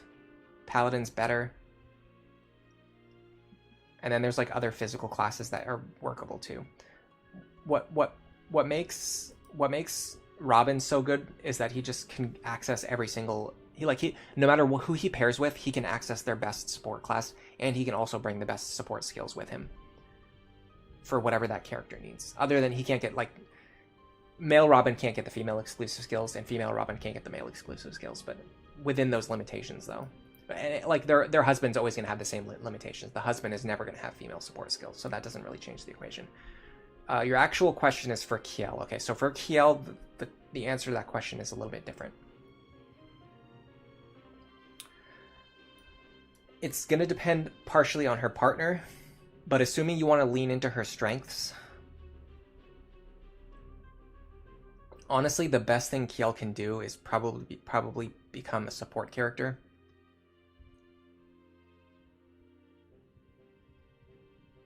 So you probably want her to be a Paladin with Lancefair. But Lancefair is hard to get. If you get Lancefair, you end up with Gale Force anyway. A Great Knight with Axefair could work. A Wyvern Lord. Actually, a Wyvern Lord with Axefair would be really good. A Wyvern Lord or a Paladin with Axefair would be really good. But like, she can get most of this stuff no matter who her father is. You would want her to have a father who can pass down Axefair.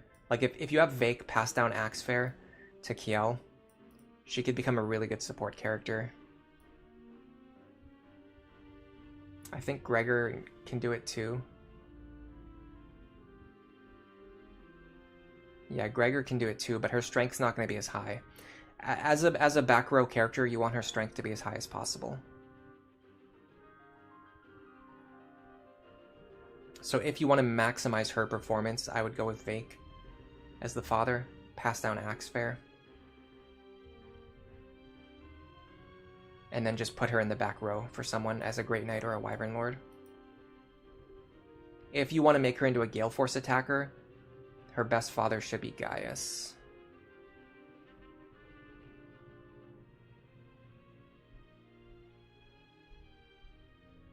maybe Donald. The thing about Gaius is he's like the best option as the Gale Force dad for most of the characters who want it. So he's in high demand. Kiel can make do with Donald, so maybe you use Donald just so that Gaius is available for someone else.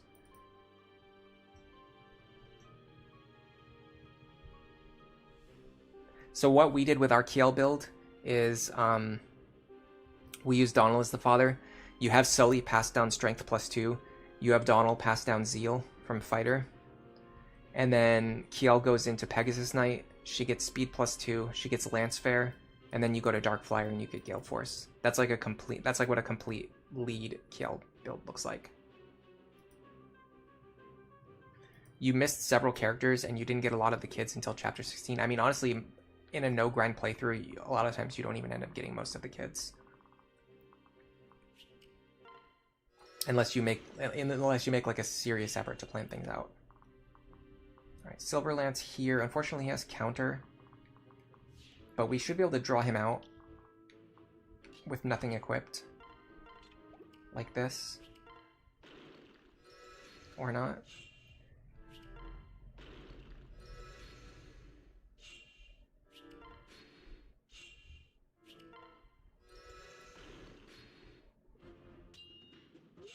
Okay.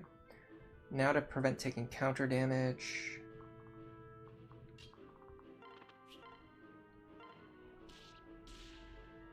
No damage. Oh, that's too bad. She could have got a good chip experience from that. Okay, have to be a little bit careful here, but I think we can just do this. I'm not that worried about Vantage because nothing else can hit me anyway.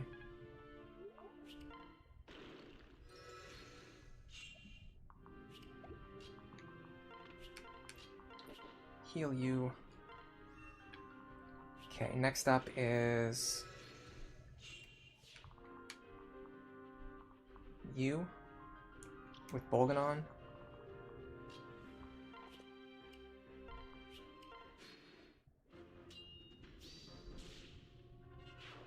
Okay, now we should be worried about the wall opening up on the bottom. The wall should open up if I move forward one more space.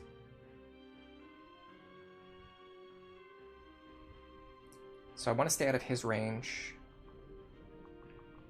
What is threatening all of these squares? I'm actually a little confused about why these squares are threatened. Is anyone seeing what's threatening those squares? Ah, it's this guy. Okay. That's annoying. Well, hold on a second. I think I can grind out his Mire Tomes. I'm going to be extremely butthurt if this doesn't work. In fact, hold on a second. Who has the best defense and resistance?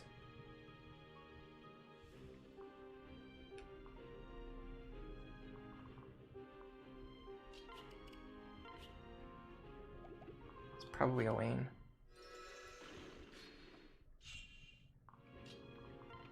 So I'm pretty sure the wall doesn't open up, but the guy with the Mire Tome can still target me.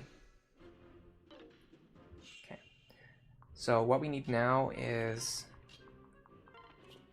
to just let this guy target us a bunch of times.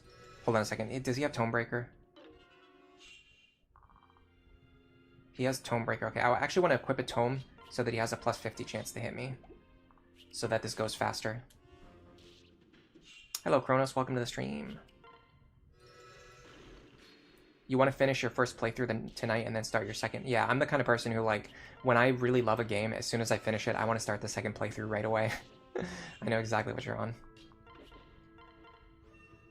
Yeah, this map is so... I mean, the stream title says everything. The stream title says it all. I do not want to be doing this, but we have to because we have to get Na. Like, we're actually planning to use Na, so we're kind of stuck. We have to do this.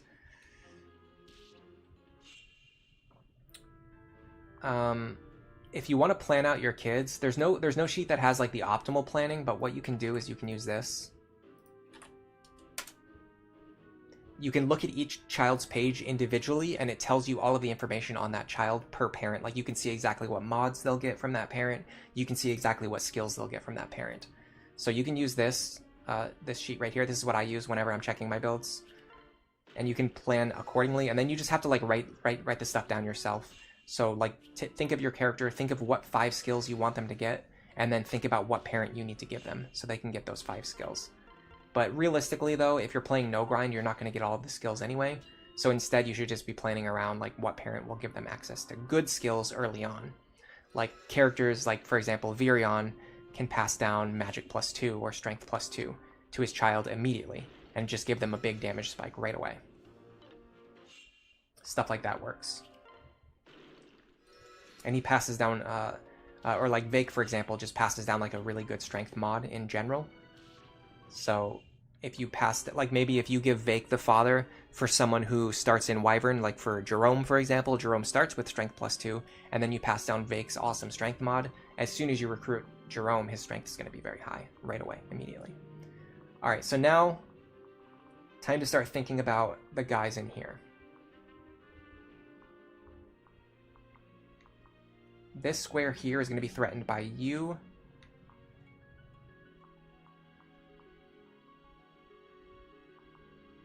You, I don't like the fact that you have a counter. You, and you, I'm sure. It should be out of range of these guys, though. Yes, okay. My idea is...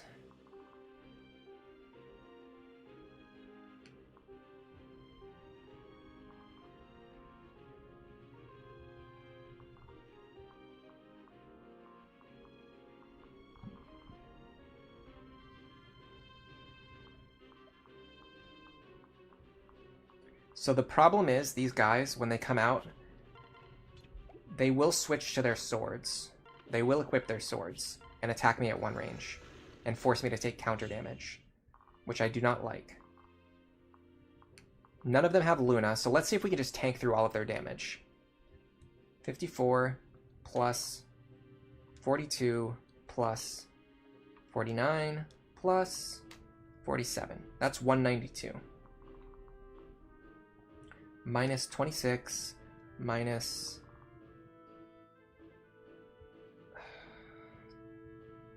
I'm not sure. 37. Let's assume worst case scenario. Minus 26, minus 26. We're going to take 77 damage. We actually cannot tank through all of their attacks. We just can't do it. So what's the solution? How do we bait these guys out without getting killed in the process? How many archers do you recommend for a no-grind playthrough? I like to have at least 1 archer. 2 is even better. If you can get a Gale Force archer, you are in business. Have I ever done archer Robin? No, I actually haven't. It's an idea. It's an interesting idea, though. The thing is, I usually don't run physical Robin at all. But if I was going to, I would probably get them into warrior pretty fast. So they would have bows for sure. Maybe sniper later. Your favorite parent for inheritance is stall. Discipline plus archer access is great for a lot of characters. Yeah, if you want to like recruit a character early on and actually use them, having stall pass down discipline and then having them switch over to archer is really good because they can train through bows super fast. That's one idea for sure.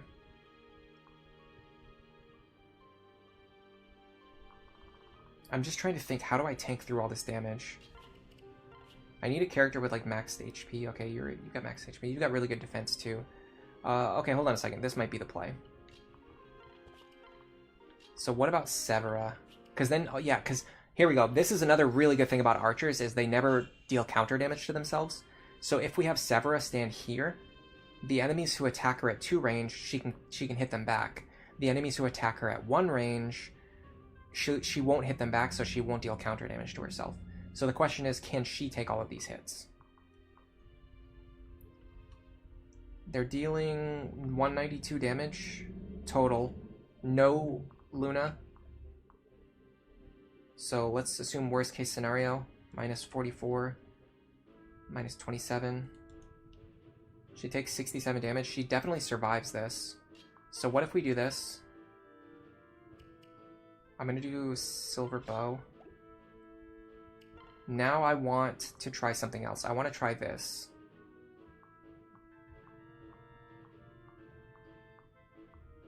I want to put an anchor unit here. Someone with low resistance. This could potentially bait this guy away from attacking Severa, because he shouldn't see lethal.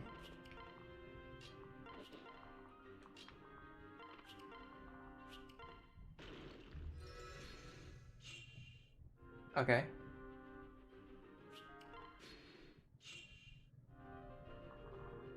Sure.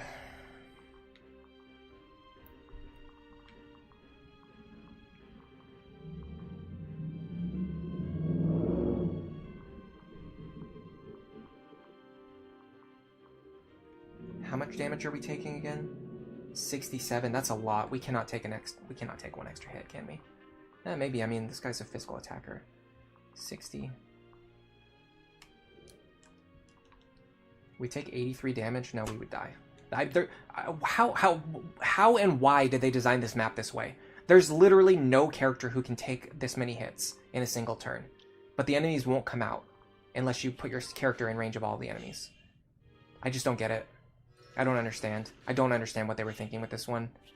I just don't get it. I do not understand it at all.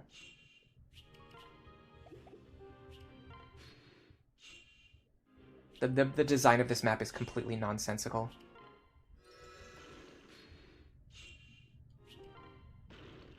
By the way, I think these walls literally open randomly. Like, you don't even get to decide how they open. It's just completely random.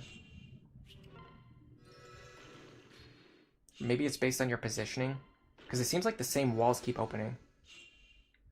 Go back up here. Here we go. Okay, here's my idea.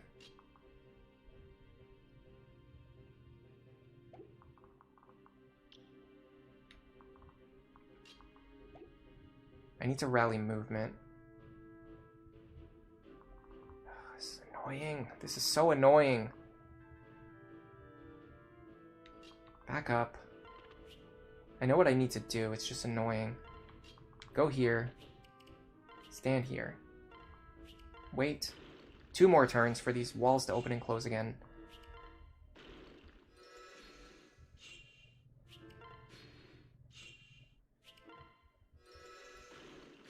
Okay. Here's the idea. Run in here.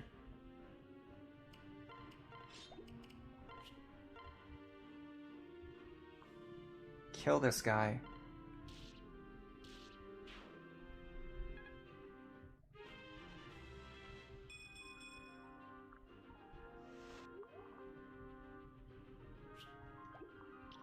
Kill or injure this guy while we're here.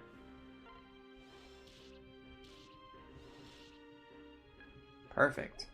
Dude, we could probably even let Nog get that kill. Okay, now I'm going to rescue him back out.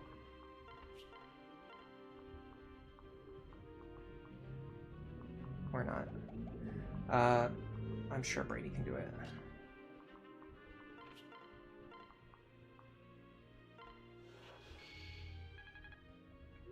Okay, now what happens? Finally! My god. That was so obnoxious.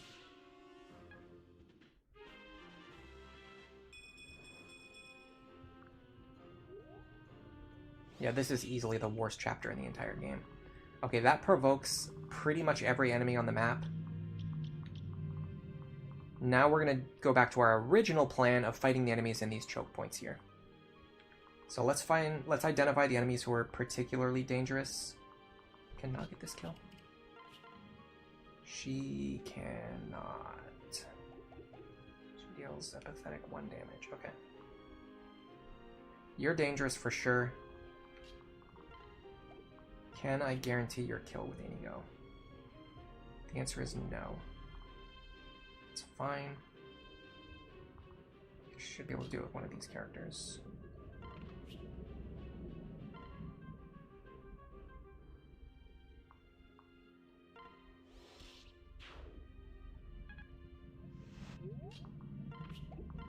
So we're gonna...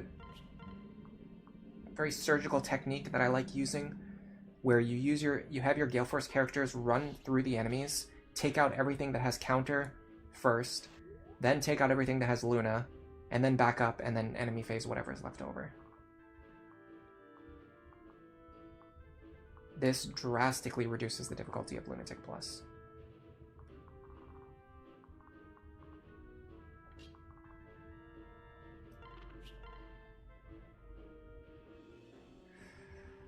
If he crits, I survive.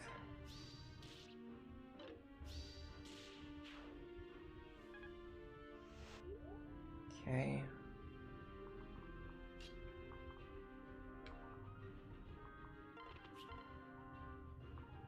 Can't guarantee any of these kills, so I'm not going to go for it with Inigo. I'll have him enemy phase instead.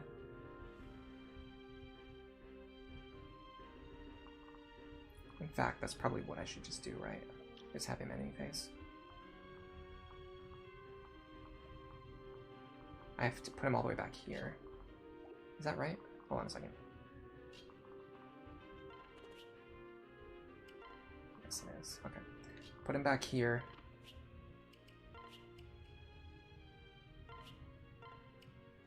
Let him enemy phase.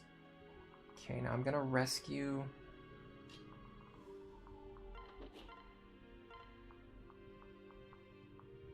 Cynthia.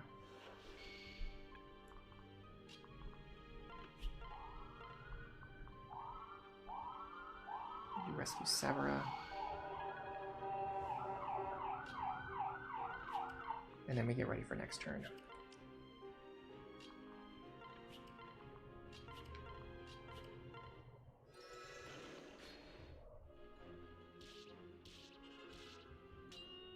No damage, huh?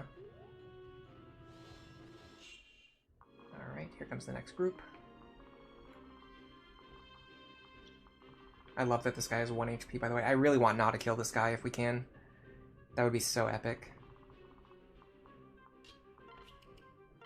It's weird that she can do 1 damage on player phase, but she can't do any damage on enemy phase. I wonder what's going on there. Oh, it's because when she's paired up, yeah, when she's in the back row, she's not getting her strength bonus. She needs that +8 strength from Inigo to be able to deal damage.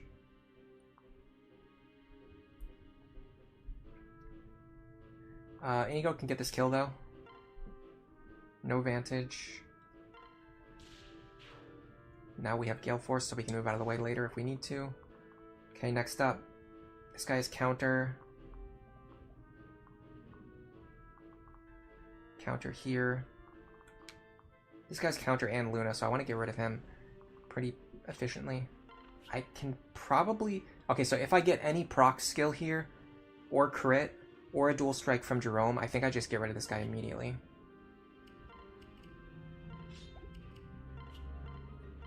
Without having to deal with Luna Plus. Then... Okay, Jerome doesn't have Gale Force. What we can do is we can bounce over here. Okay, so out of these ones, who do I most want to get rid of?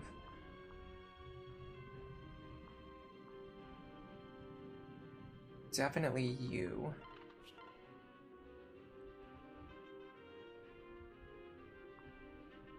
Gotta make sure I deal enough damage.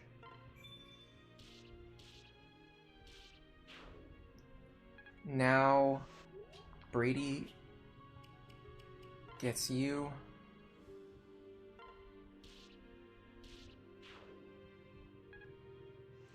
Okay.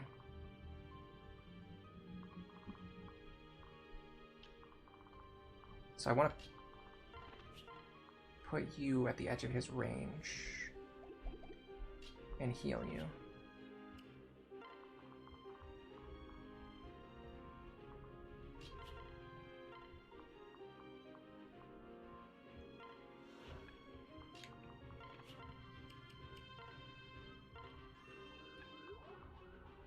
I can even put you at the edge of his range too. I don't think you'll attack this character.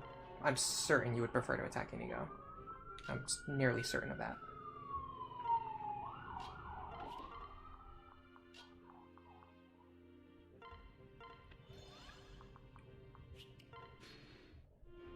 And I'm correct. If he attacks us first, he doesn't get healing from Nosferatu. So we kind of position our units based on that. Alright. We'll have to get rid of you later, but you're not a huge deal. You're a huge deal. You have counter. Waste is kind of scary. Okay, these three are all pretty scary. You're scary too. You're scary too. Okay, all of these enemies are scary, so we're gonna try to wipe them all if we can. So I'll start with the characters who are in the back, because it's gonna be the hardest for them to get up to the front. 60, 70, that's not enough. This is enough.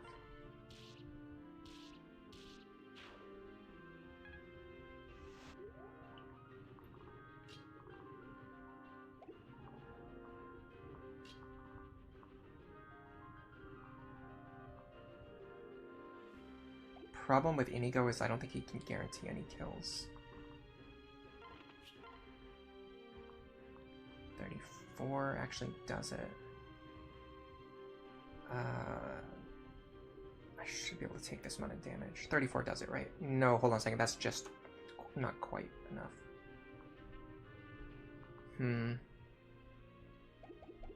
Okay.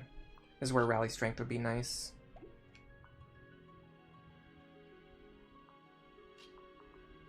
Maybe we just soften up this guy then. Aim for a crit. Got it. Because we're going to have to get rid of that guy anyway, so might as well go for it. Okay, next would be...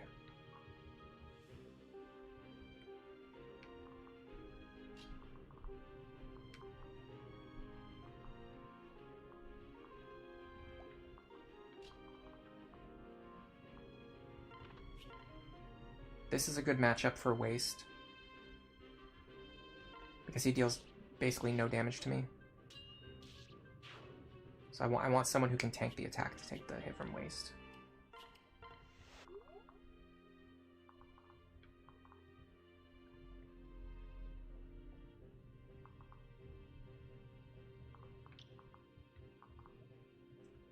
Ideally, I would like to end your turn somewhere that I don't have to use a rescue staff on you. So hold on, you do it like this.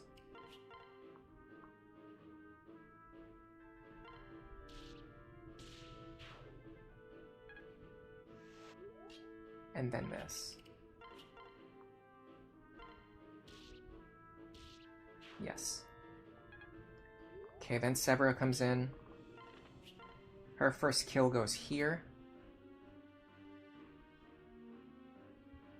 She survives the... Oh, God. 45 plus 17. She survives even crit vengeance. Well, he had advantage anyway, so it didn't matter. But I had to calc that in my head really quick. So then if she ends her turn here...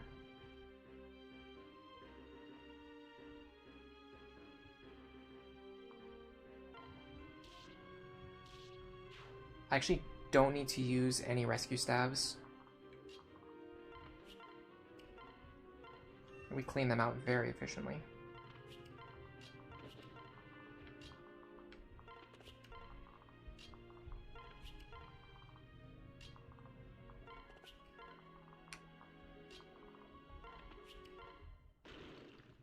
Hello, Pika Boy. Did you hear an ambulance? Probably, yeah.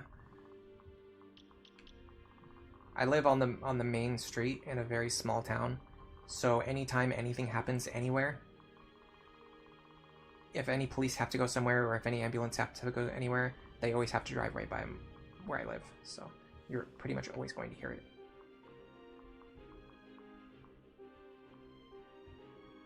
Why is Lucina a sage? I've answered it twice already today. I guess I'll answer it one more time. It's her best class. She doesn't really have access to any other good classes, honestly. Let's look at Lucina really quick. I'm going to explain to you what classes Lucina has access to. What good classes does Lucina have access to? Paladin, Sniper, Bow Knight, with a +0 or a -1 strength mod in most of those cases. You can get her as high as +2 strength if you work really hard for it.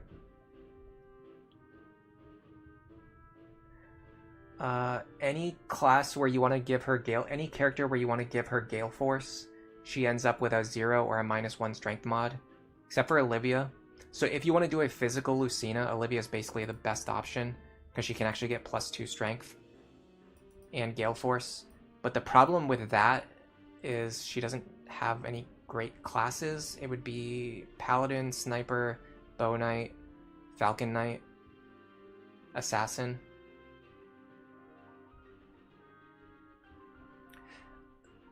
It feels like her classes are... So her classes that she can get access... Because she only has a limited number of parents, she has this issue where you can't fine-tune her build the way you can with other characters. So like if you want to make her a Gale Force attacker, she always has either a bad strength modifier or she has access to like support classes, not really like lead attacker classes. If you want to give her lead attacker classes, she's stuck with bad mods or she can't get Gale Force access. The only way to really fix this is with Maribel. With Maribel, she gets +3 magic, then she gets magic +2, then she gets Tome Fair, then she gets Gale Force. That's a nice damage stack. That's +10 on a Gale Force attacker. And then if you're doing that anyway, then Sage is basically just her best class. I'm pretty sure it just has like... pretty sure it just has better mods all around compared to Valkyrie. Let's find out. Sage is 42 speed, 46 magic. Valkyrie is 42 magic, 43 speed. So you gain 1 point of speed, you give up 4 points of attack. I think 4 points of attack is better. Assassin Lucina would be fun. I mean, I'm not denying that it's fun. It's just I was thinking, especially for this run in particular, remember the whole point of this run, if you look at the name of the playlist, if you look at the name of the first video, in this series, the whole point of this run was to optimize our second generation units, not to have fun. Well, I mean, optimizing is fun, but the goal here wasn't to come up with like creative, silly builds. The goal here was to optimize every unit. The only way to optimize Lucina is to put her into Sage. It's the only way to maximize her performance.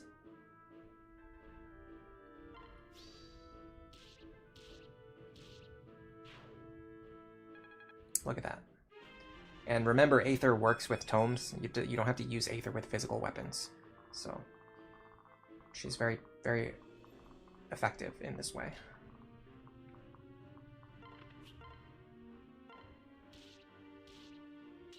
No damage, okay. Actually, if I can dance for you... Hold on a second. If I can dance for you, I might be able to get this kill with Na.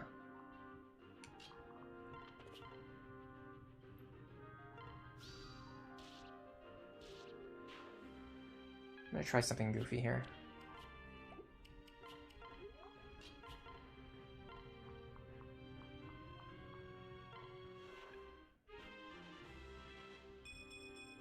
Let me make sure I have all the threats highlighted. I do, and there's no ambush spawns on this map. So here's my weird idea. I can get this kill. There's no way he can do anything to me. Yeah, the kill's guaranteed. That should be like a full level. Perfect. We are going to be using Na, so starting to train her now is better than leaving her untrained.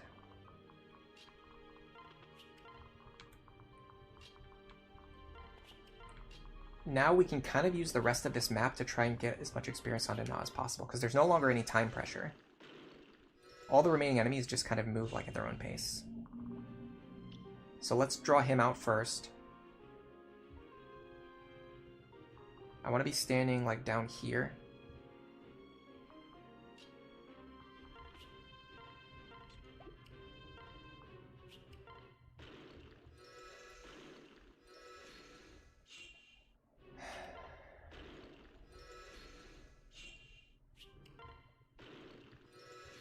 I'm pretty sure the walls cycle based on where you're standing, because I've noticed when you stand in certain places, the walls just like never move. Okay, now she should be able to get this kill. That forged bronze sword is doing so much work for us.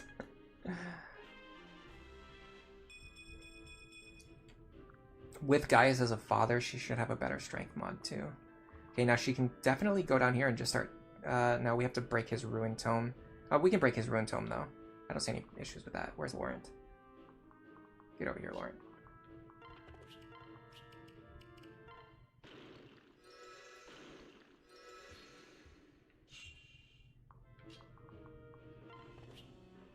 He deals 15 damage to me at worst.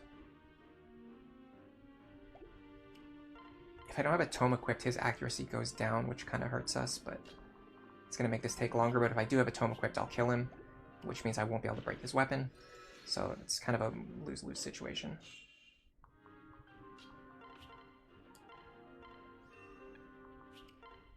Let's see if his accuracy is bad. What is his accuracy?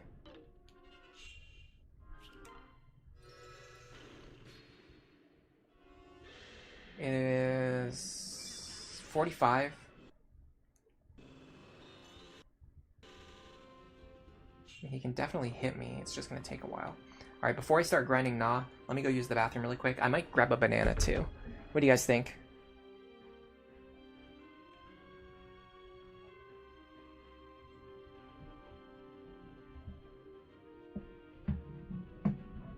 You don't know the optimal time to use a second seal?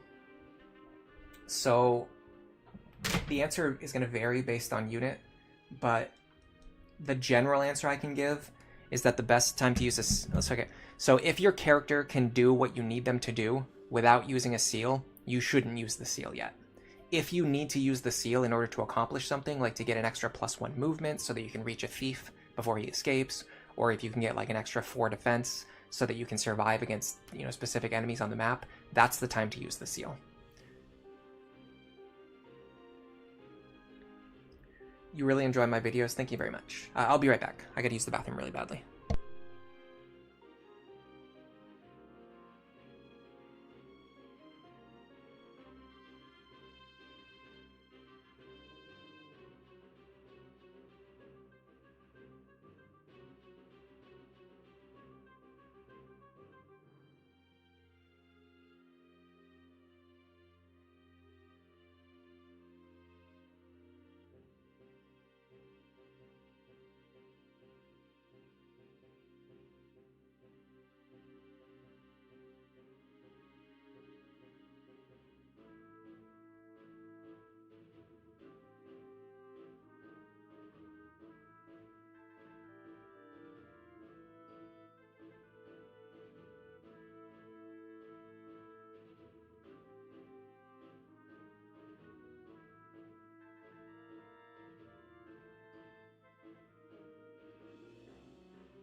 Alright, I'm back. Here's what you missed. I went to the bathroom, I washed my hands, I did 2 pull-ups, and then I went and I grabbed a banana.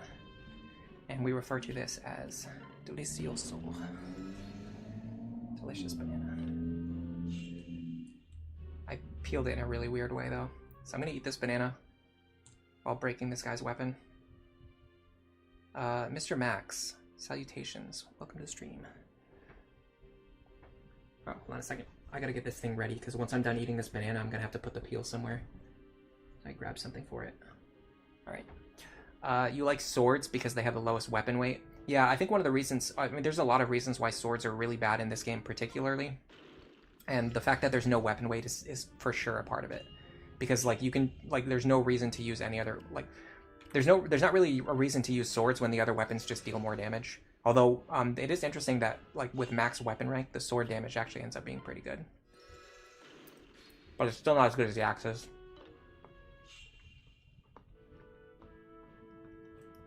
Alright, I'm eating a banana now. There's something I wanted to ask. Everyone in chat, if you have a pet, tell me the name of your pet. I'm not going to do anything with this information. I'm just curious. I like to know what people name their pets because it's really interesting.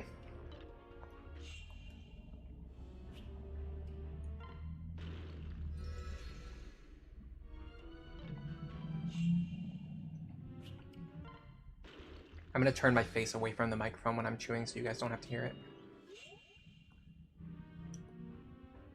Did you ever notice some people like name their pets, like they give them like human names? Like the pet has like a name that a human would have, like George. My mother's dog was named George. And then some people will name it something that's like obviously like a pet name. Like it's just based on some quality or some characteristic that the pet has. Like Fluffy. If it's a Fluffy pet, they would name it Fluffy. No, don't do that. I'm trying to play with one hand.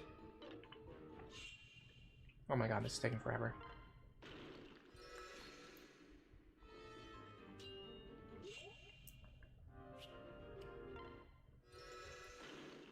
Is there anyone who like we're sure he can actually hit?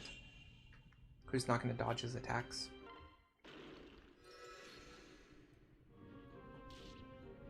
I gotta be careful because we're taking damage now. The good thing is this is also training for Lucina.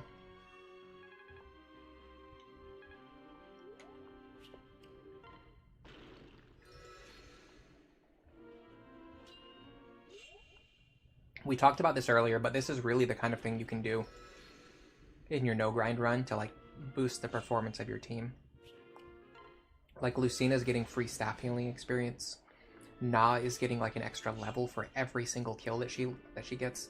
We could actually have Lucina be healing every single time too, to get even more experience, instead of letting his health get low. I'm letting his health get low and then healing to conserve staff charges, but if you don't care about the staff charges, you can just heal every... excuse me. You can heal every single time he takes chip damage and just get a ton of staff experience.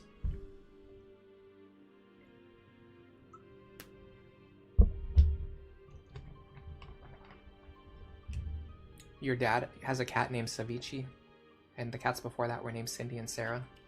I see. You have 5 cats: Princess, Blondie, Stachio, Star, Chaos. You have 2 turtles, Piggy and Bronc. A bearded dragon named Paris. You also have wild foxes that come by, but you haven't named them before. Oh yeah, that's another thing. Sometimes like wild animals, or like, you know, just like animals that don't have a home, will like occasionally wander around and like wander up to people's houses. That's another thing that happens.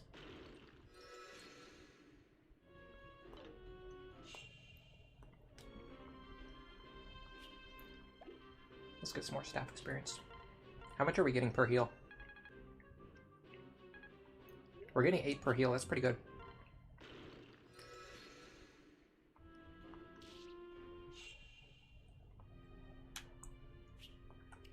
Viciado Social Empress. Oh, Viciado Social Empires. That makes more sense. Welcome to the stream. You have a dog named Tadashi, but you didn't name it. Cool.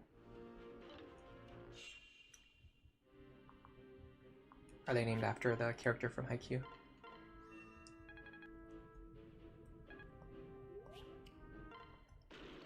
Or something else?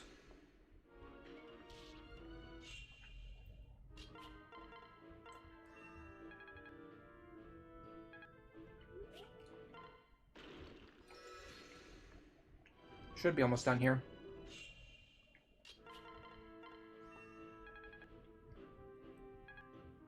He should be down in like the low single digits.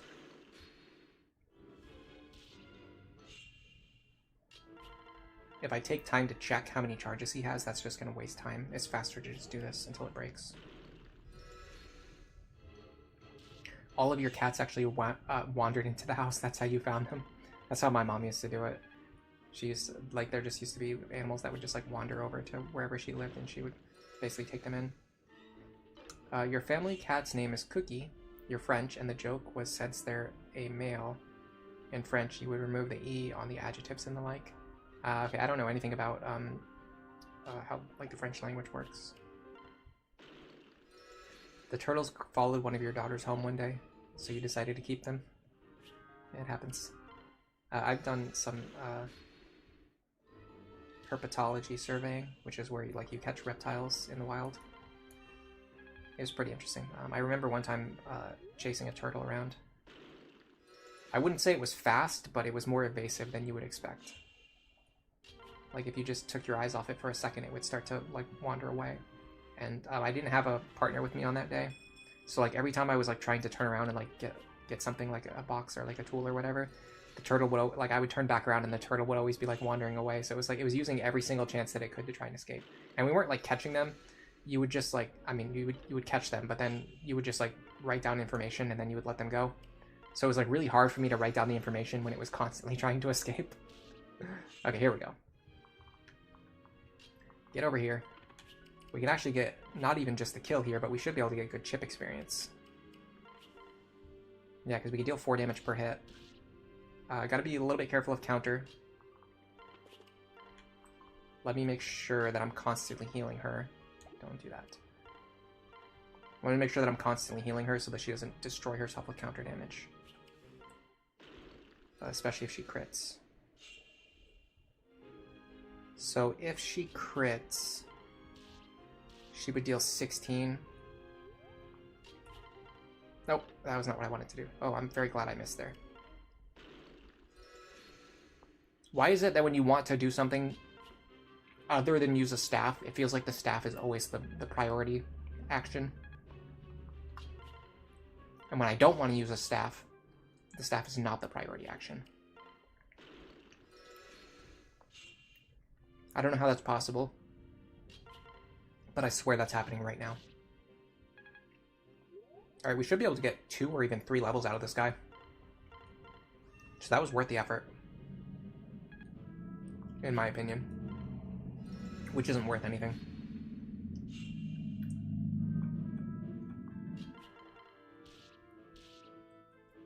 You have a rabbit and it's named Cat.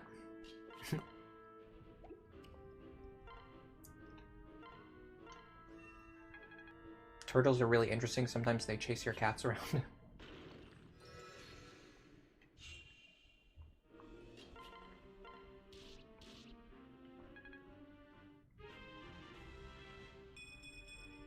Okay, that's fine. Honestly, her growths are really good. I'm surprised she's not getting better levels compared to what we're seeing. But it's fine. Over time, the levels just kind of even themselves out. How much experience are we getting per hit? Because there's gonna come a point where we're not getting like any experience per hit. Okay, we're still getting good experience per hit.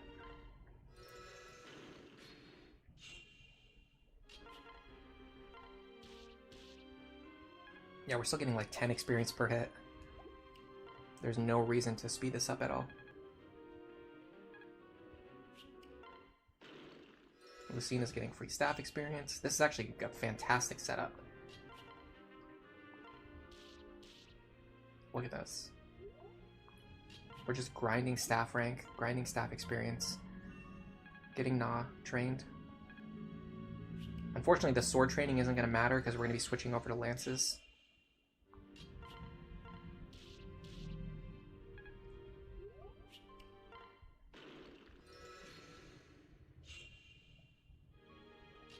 Yeah, you're talking about the #1 most annoying thing about staff units, which is that when you try to pair them up with someone, they use the staff instead.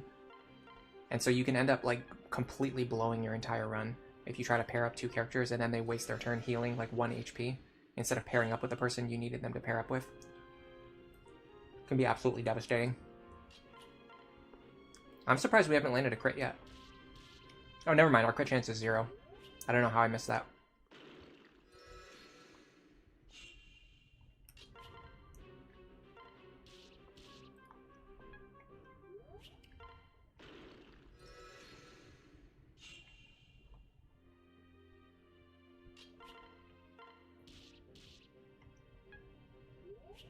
I could have gotten through this with fewer staff charges, but again, I'm not really that concerned about saving staff charges. I'm actually way more interested in grinding Na and Lucina. What's our build for Na? So this is like the standard.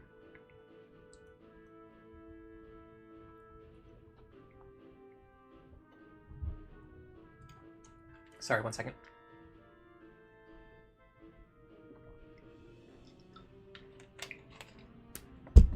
Delicious water drinking noises. This is like the standard Gale Force Daughter build. You pass down Strength +2, and then either Zeal or Axe Fair. I didn't feel like grinding for Axe Fair, so I just passed down Zeal.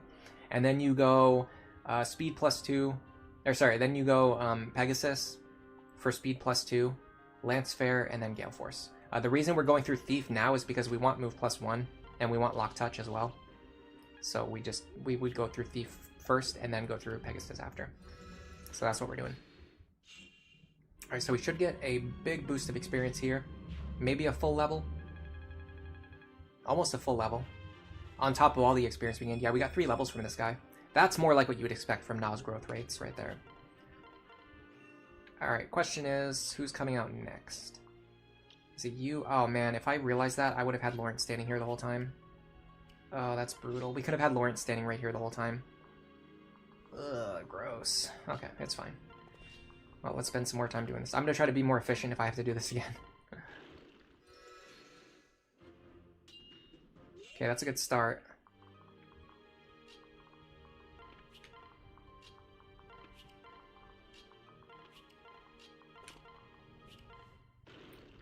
Hopefully this guy has Tomebreaker.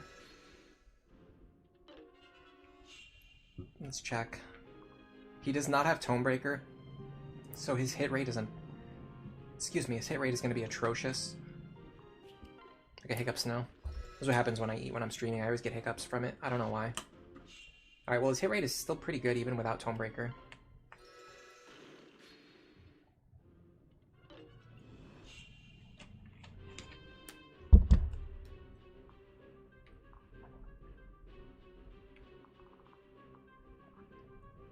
I think we can put Lucina there. What is his damage? 40?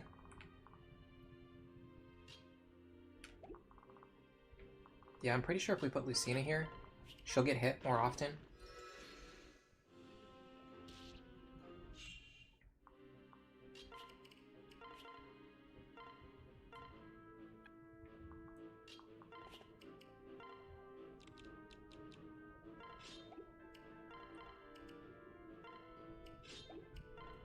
I like how at this point, Chrom is literally just my supply unit. He's basically like my Merlinus. Chrom has actually become Merlinus. He's just nothing but a supply train. Free stab experience on Morgan? Sure. I will not object to that.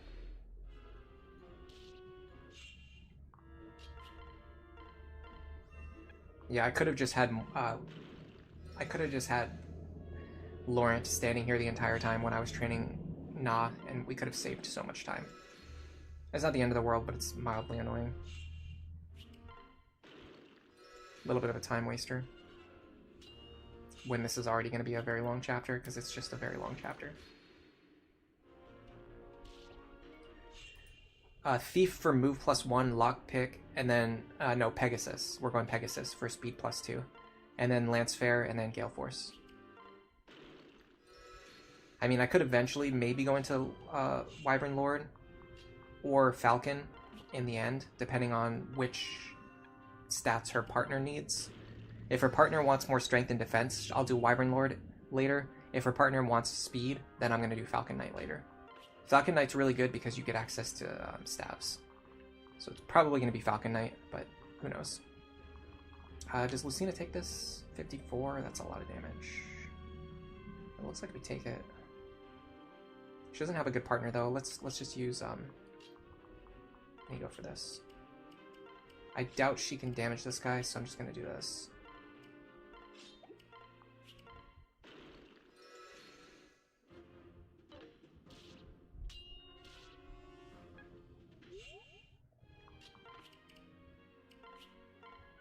Yeah, no, she can't damage him.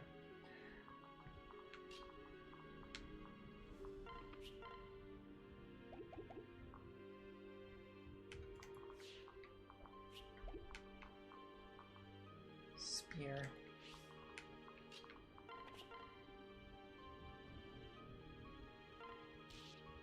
I'm gonna go grab these chests, save a little bit of time. This is why we got lock touch on her. For this and for any future chapters when it's an issue. Although it's not, it stops being an issue at a certain point because there's just not any lock chests in any of the post-game content. So your lock touch units end up being pretty much useless. But I do want her to have move +1 anyway, so it works either way.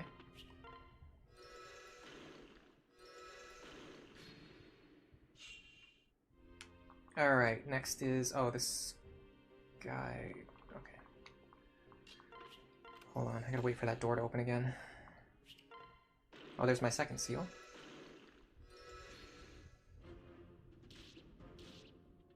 Yeah, the way the doors move is so obnoxious, by the way. They really should have thought about having the doors open on a different timing. Okay, so next would be you. Again, you have 55 weapon charges. I'm not going to break 55 weapon charges. I'll just enemy phase you. Although the wall's going to close, and then I'm going to have to wait 2 more turns or more for the wall to open back up.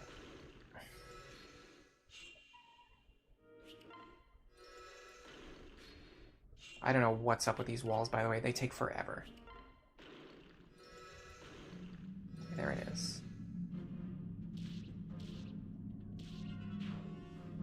Alright, so we should have... Okay, this guy is a Mire user. Okay, so what I want to do is I want to put Laurent... Where's our Laurent? I want to put Laurent here. And let this guy start breaking his Mire Tome. While Na goes up here and... Okay, we have to break this Nosferatu first. I can't remember who we used for that last time.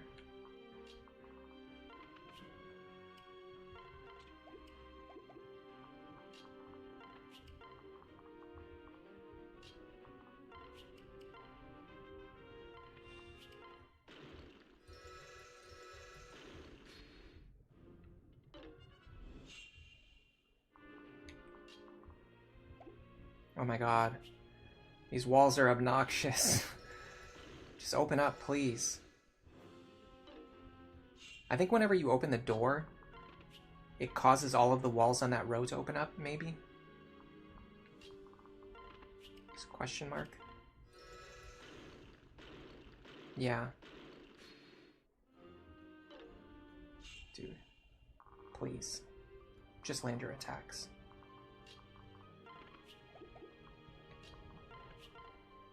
Dealing 26 damage. He's dealing a lot of damage. That's the problem. I need to put someone here who can just like take the attacks, but won't dodge.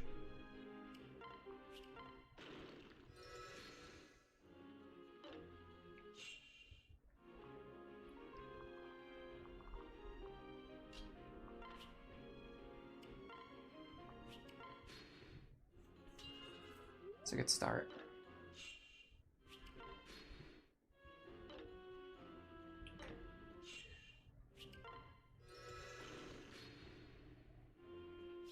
You wish the Supreme Emblem was easier to get? 99,999 renown is pretty extreme. Yeah, no kidding. I honestly don't think you're even supposed to get the Supreme Emblem. I think it's almost included as a joke. Like, there's no way they actually intended people to get that much renown. Honestly, even just the process of grinding to, like, completed builds just seems absurd to me. Man, this is atrocious. I need to like intentionally find characters who have low avoid. and high res. Alright, screw this. We're putting Lucina back over here. I just need to have someone next to her that can heal her every turn.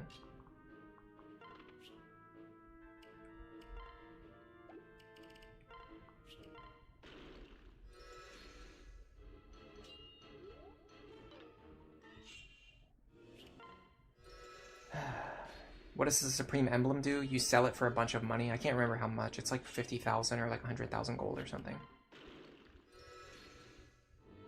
It's like enough gold to just like fund an entire playthrough. And you can get it at the very start of the game. If you have enough renown. Okay, this is better.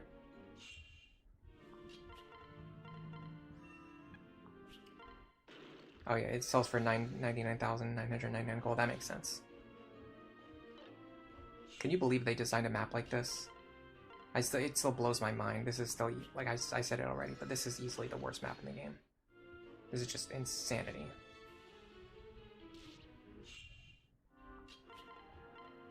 Like, even if you don't want to do what I'm doing right now, it's almost, this map is like, it's designed so it's almost impossible to play without doing something at least similar to this. You have to at least break the Mire Tomes.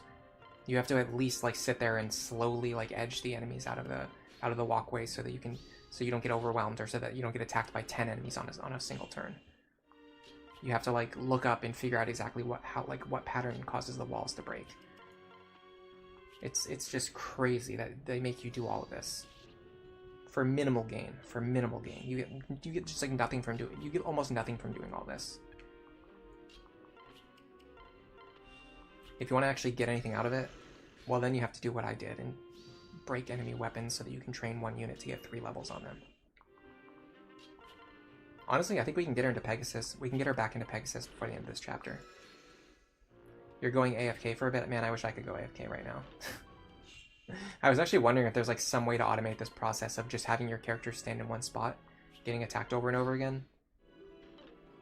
I don't know how the auto battle works though. Like, I don't know if there's an option for auto, like under the auto battle that makes your characters just like stand in one spot and then only heal and not do anything else. If that existed, that would be pretty efficient. Supreme Emblem would be really cool if you have to reclass everyone on your run. Yeah, it's just one of those things that makes like replays a little bit smoother.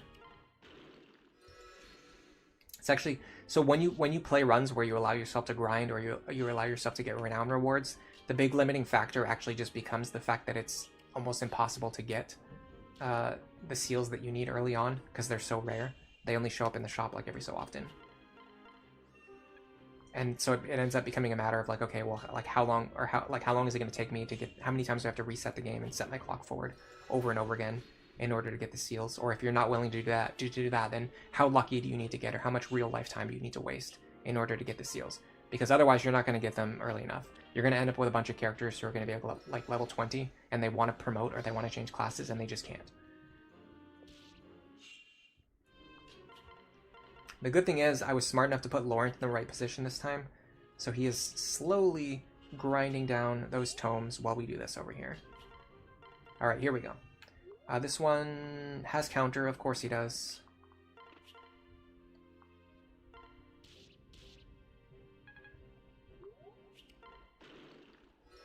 It's fine, we'll live with it.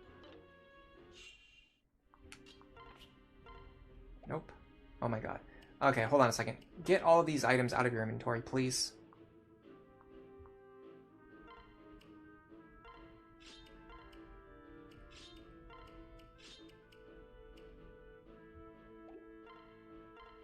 I'm so tired of her trying to attack when I don't want her to attack.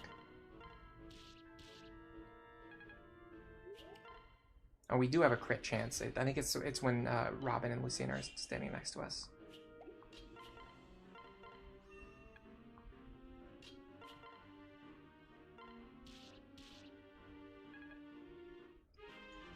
Yeah, we should be able to get back over to Pegasus before the end of this chapter.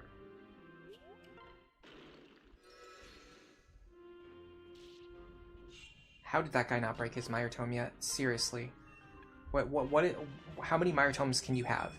How many Mire Tomes can you possibly have?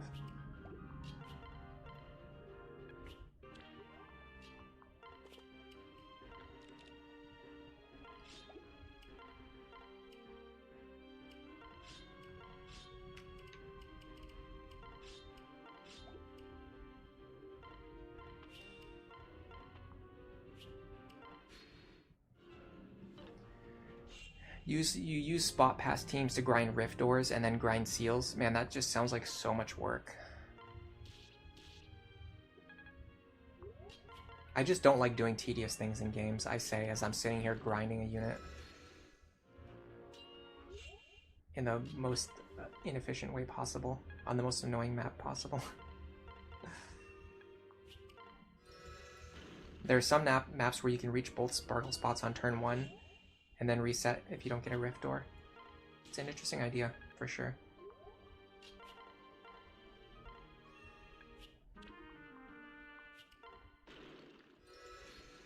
I have Inigo equipped, so he could dual strike right now. Ooh, good call out. I mean, it wouldn't matter that much. I would lose a tiny bit of experience, but in the long run, but yeah. Thank you for the call out either way. That does help us a little bit. Did you really? You actually? Okay. Dude, I am fuming right now at this logic for how the game decides what staffs to use and whether or not to attack or use a staff. It's literally programmed to always screw you over. I mean, whatever. She got the experience from using a rescue staff. Hello, Dylan Brainer. Welcome to the stream. This is necessary. Definitely, for sure. Yeah. There's a reason why we're doing this. And it's because I'm clinically insane. It's not even like we have to do this because we're playing on no grind. Like, I'm literally just going to go to exponential growth after I do this. Alright, hold on a second. So the next place I want to go is here. Let me heal him really quick.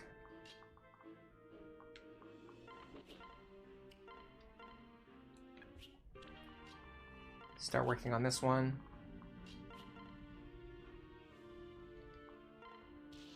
I hope I get my strength up high enough before I run out of Forged Bronze Sword charges. Otherwise I won't be able to damage these enemies, and then I won't be able to get any more experience. Well, no, that's not true. I can still get experience from Inigo dual striking.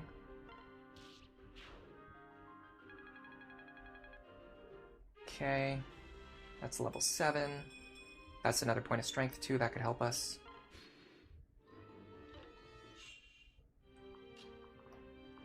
We need to break this guy's weapon now. I don't even want to think about what he has.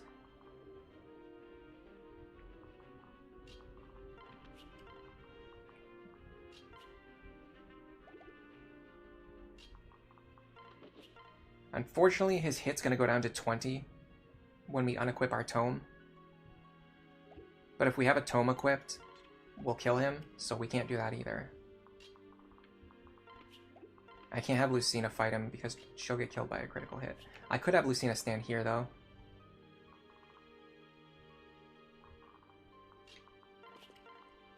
That might be an option.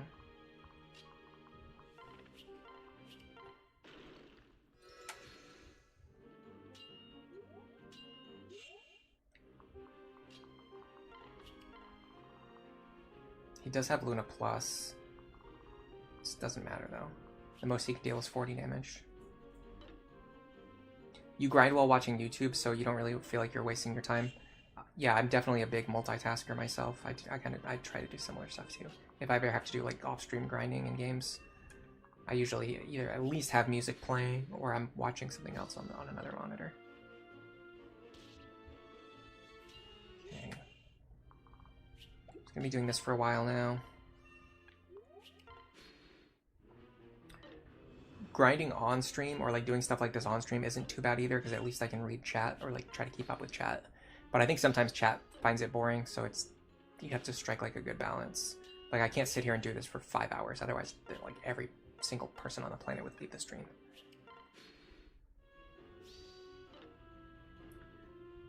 Get over here, Merlinus. I need your help.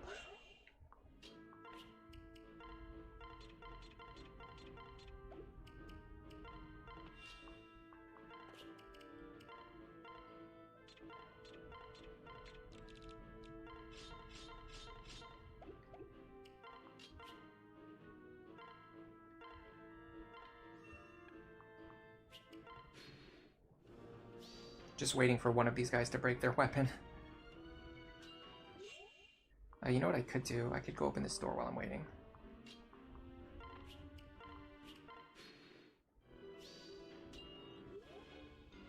We like guards. That's great. It wastes one of their weapon charges, and then we also don't even have to waste time healing either.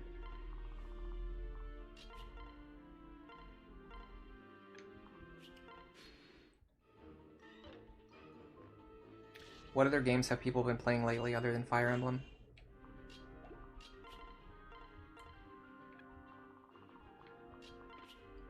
What games are you into?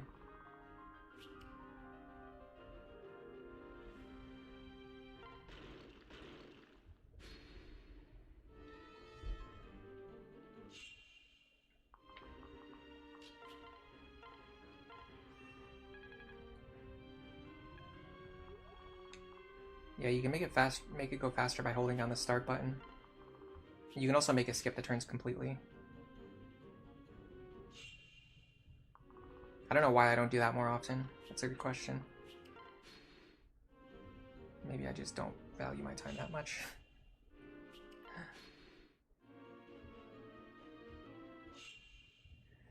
Pika Boy asks, if I'm working on grinding for the renowned Skywing, how much am I at right now?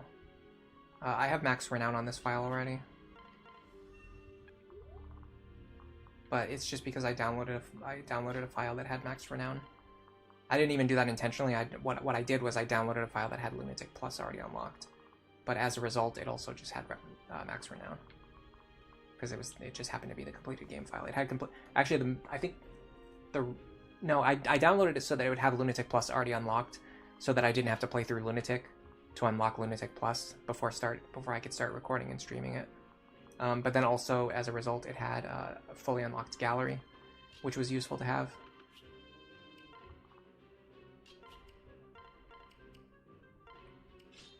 I ended up using that for other videos that I worked on. And then, because it has max renown, honestly I haven't really used the max renown for much of anything. What does he deal? 42 damage. Should be fine.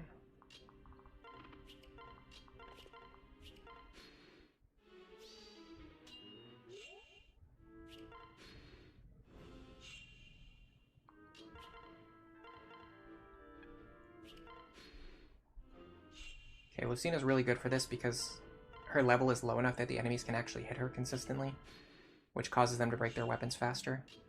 All the Mire Tomes are done though, so we don't have much left to do in terms of breaking. We do need to break this guy's weapon, but I think when we go up here, these walls might open up, and I don't want to mess with that. I don't want to mess with the chance of that happening, so I'm just gonna hang out down here. I'll just leave that guy alone for now. He can't move anyway, so I'll get rid of him later.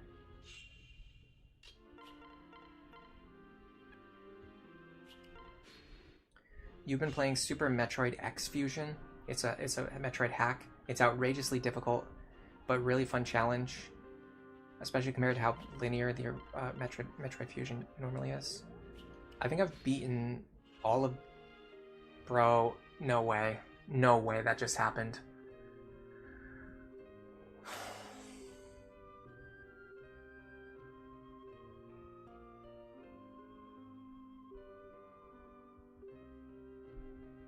I can't think in the entire last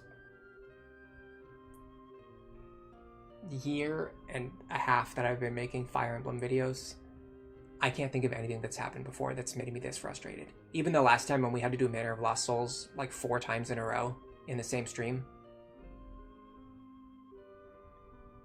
I just don't want to do this again. I don't want to do this again.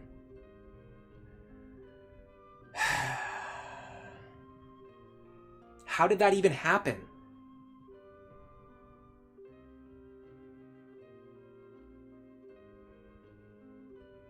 It's because last time I had Robin paired up with her and she was getting the benefit of solidarity.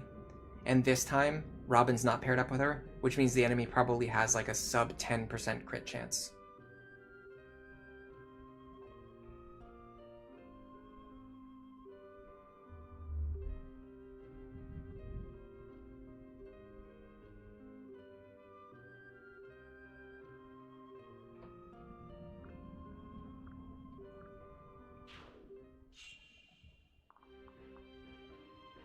It couldn't have been Vengeance. Vengeance doesn't matter.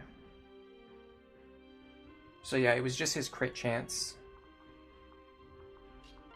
Whatever it was. I needed to use a character who could survive even if they get crit. That was my mistake. But it's so annoying because it takes him so long to break his weapon. Did he have Anathema? No, he doesn't have Anathema. He just has a Ruin Tome, so he has 60 base crit. I could have used Brady for this too. The hit rate would be 40%, which isn't terrible. Louis Drevino says, I'm acting pretty well composed, all things considered. Yeah, internally, I'm raging right now. This is unbelievable, guys. I genuinely don't know if I have it in me to do this again right now. I don't know if I can do this again. I might have to do this off stream or something. I don't know. I don't know what I'm gonna do. This is like, this just completely killed all of my motivation. Dylan says we get to do it again. I don't think we're doing anything. I don't think we are doing anything, because I'm not. I just can't do this again right now. I literally just spent like an hour and 40 minutes doing this. Like, it takes forever to do this. Let's go get Yarn. Let's go get Yarn.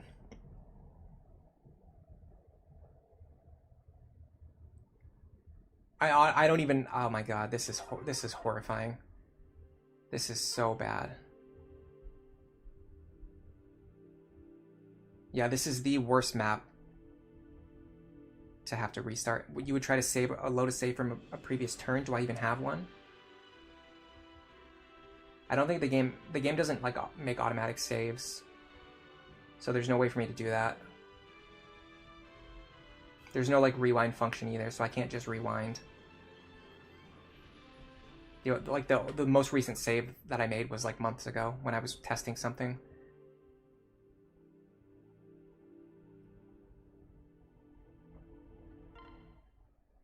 I almost feel like I don't even have the motivation to go and get Yarn right now. I don't know what I want to do with my life. This just makes me want to stop playing video games for the rest of my life. Like, that's how bad that was. Oh my god, that was atrocious. Oh, like in casual mode with battle saves. Yeah, I don't have that.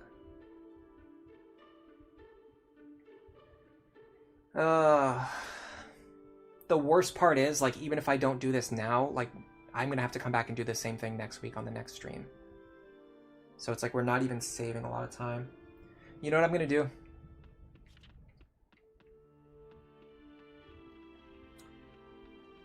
I am going to save my voice, and I'm gonna stream tomorrow.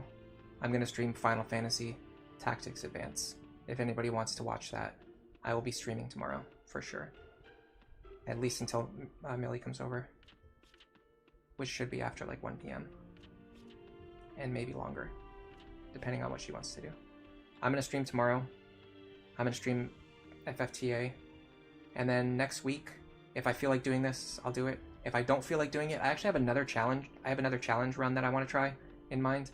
I don't even know if challenge is really the right word, but it's sort of like a low man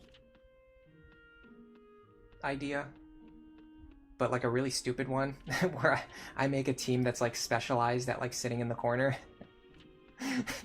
Which sounds, now that I'm saying it out loud, it sounds a lot less interesting, especially after what we just saw for the last hour and 40 minutes. But the idea is you have Frederick or Crom on one side, you have Vake on the other side, and then you have Muriel standing behind them. And you put them in the corner. Hold on a second. This is almost too stupid to even focus on what I'm talking about. Let me reset. I want to show you something.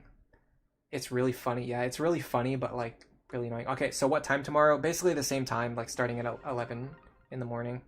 Maybe earlier if I feel like it. So I have a chapter 5 file. So the idea would be something like this. This is the idea of like the corner run, right? I don't know if it'll work with this team because I didn't really prepare this team for it, but then again, this is on normal mode, so it's probably possible. So the idea would be something like this. You would go Frederick, Vake, Crom, Robin, Excuse me. Muriel.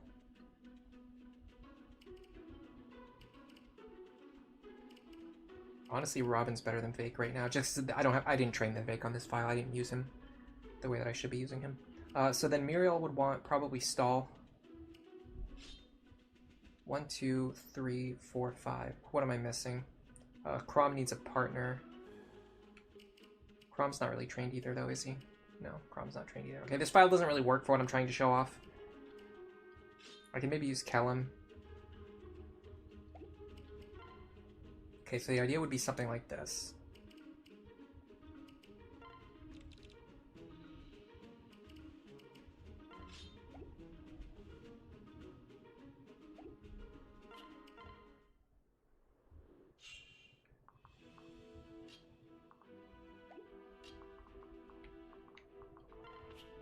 Get over here, you idiot.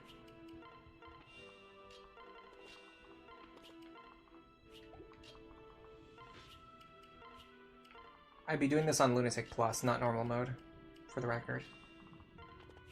So you'd go like this, you'd sit in the corner.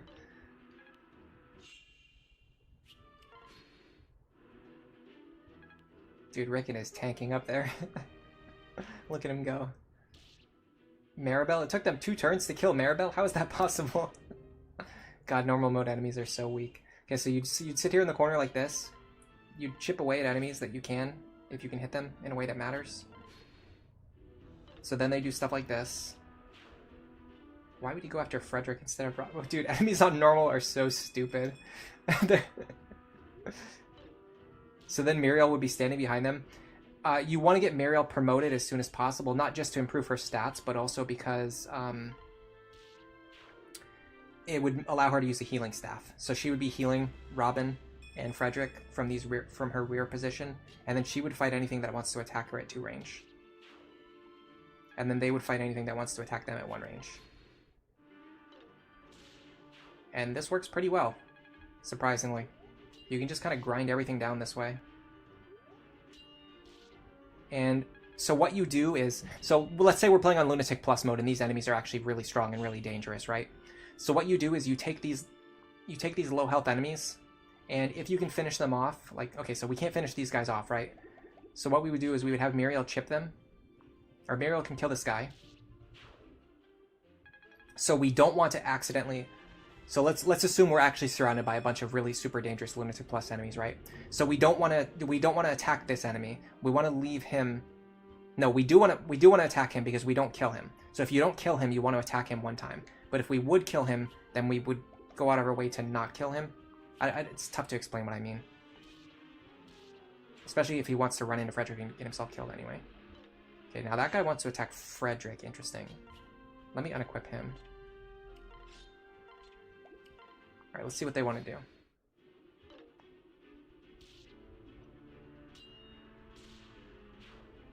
Fine, I guess. So the idea is you want to actually avoid doing this. You don't want to enemy face sweep. Because what happens is every time you kill an enemy, it causes another enemy to move into the space behind them and then attack you again. Now I have to be worried about Muriel because, yeah, this guy could kill her. So let's get rid of him before he can kill Muriel.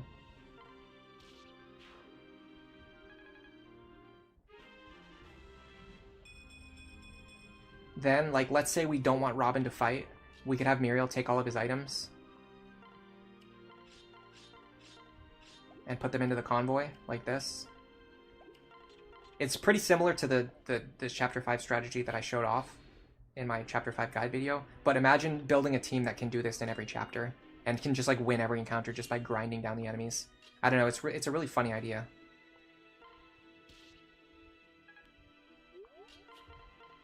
You can definitely do it on normal mode. There's no problems doing it on normal mode. The question is, can we do it on Lunatic Plus? Probably. Probably you can eventually win.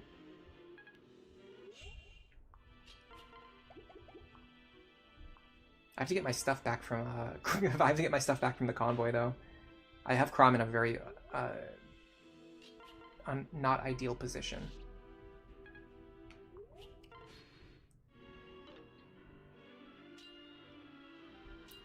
If you have more team members, yes, you can move and you can reposition and you can do more things. The problem with having more team members is that you need more team members, right? Like this only requires training 6 team members.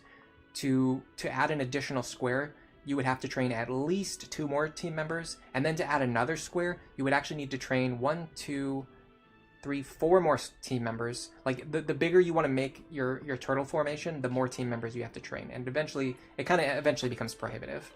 Like there's just like a limit to how many characters you can train.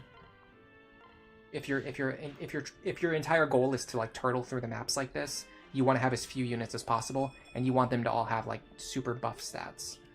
The idea is to have like super buff stats. The corner strategy is your favorite for chapters 10 and 12. I want to see it. So I know this. I'm pretty sure you can just beat the game this way, right? But my question is like how far can I get doing it like my way, and which chapters like end up being difficult, which chapters end up being easy. Like I'm sure I'm sure this strategy doesn't just make every single chapter easy. I'm pretty sure there's going to be chapters where it's going to be harder, as opposed to some where it's going to be easier, right? Anyway, yeah, we're not using this file for anything right now. I do have something that I want to use it for, but man, that's been on the shelf for like 6 months now. I got to like chapter 5 and then I stopped. Robin has crazy defense and takes no damage from those attacks. How does he do it? It's a plus defense. No, it's a plus strength Robin, which means he has a little bit of extra defense. And then I just paired him up with Kellum, so Kellum gives him a lot of extra defense.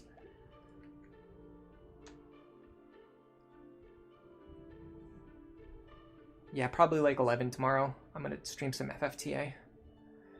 I just don't have it in me to do any more of this, like this. After Lucina got taken out by that crit, I just don't want to do it again. And then next week we'll figure out what we're going to do. It's either going to be more of this, or it's going to be like an alternate run, just to kind of cleanse my mind from whatever I just experienced. Either way, thanks to everybody who stopped by for today. Sorry it was a relatively short stream, 3 hours. I mean, I could have streamed for longer, but it's not that big of a deal.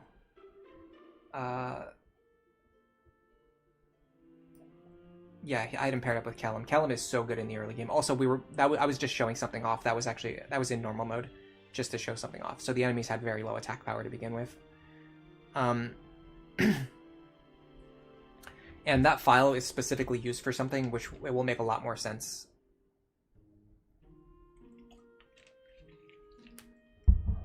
when I release the video, why like none of my characters were trained, other than a few super buff ones. It's an interesting concept, but you can foresee some chapters being more problematic. Yeah. Yeah, anything where you need to chase down thieves is a big deal, but you can just let them go. You don't need the items from the chests.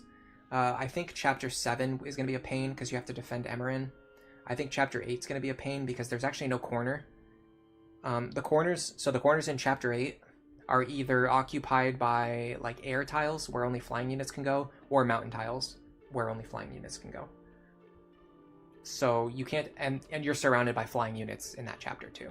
So the corner turtling strategy just does not work on chapter 8. I'm not sure what to do there. I'm pretty sure the low man strategy for that chapter is to just have like your 2 characters standing on the mountains, and if your stats are high enough, you can just tank through everything. Which if we're doing like a corner strategy up to that point, our team should be strong enough to just survive on those mountain tiles, because we're going to be very high level, because we're going to be funneling all of our experience into like 2 characters.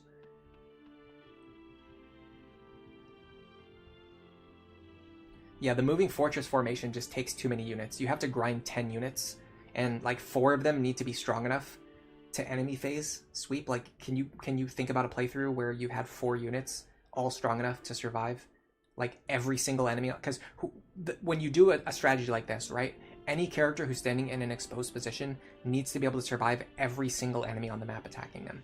So you can't have like strong units and then weak units behind them. It has to be only strong units in the front. And that's why using the corners works really well, because that limits the amount of angles you can be attacked from. Yeah, I'm thinking of chapter 6 and 7, not chapter 7 and 8. Either way, I'm gonna head out. Thank you everybody for coming. And for now, Enjoy the rest of your day.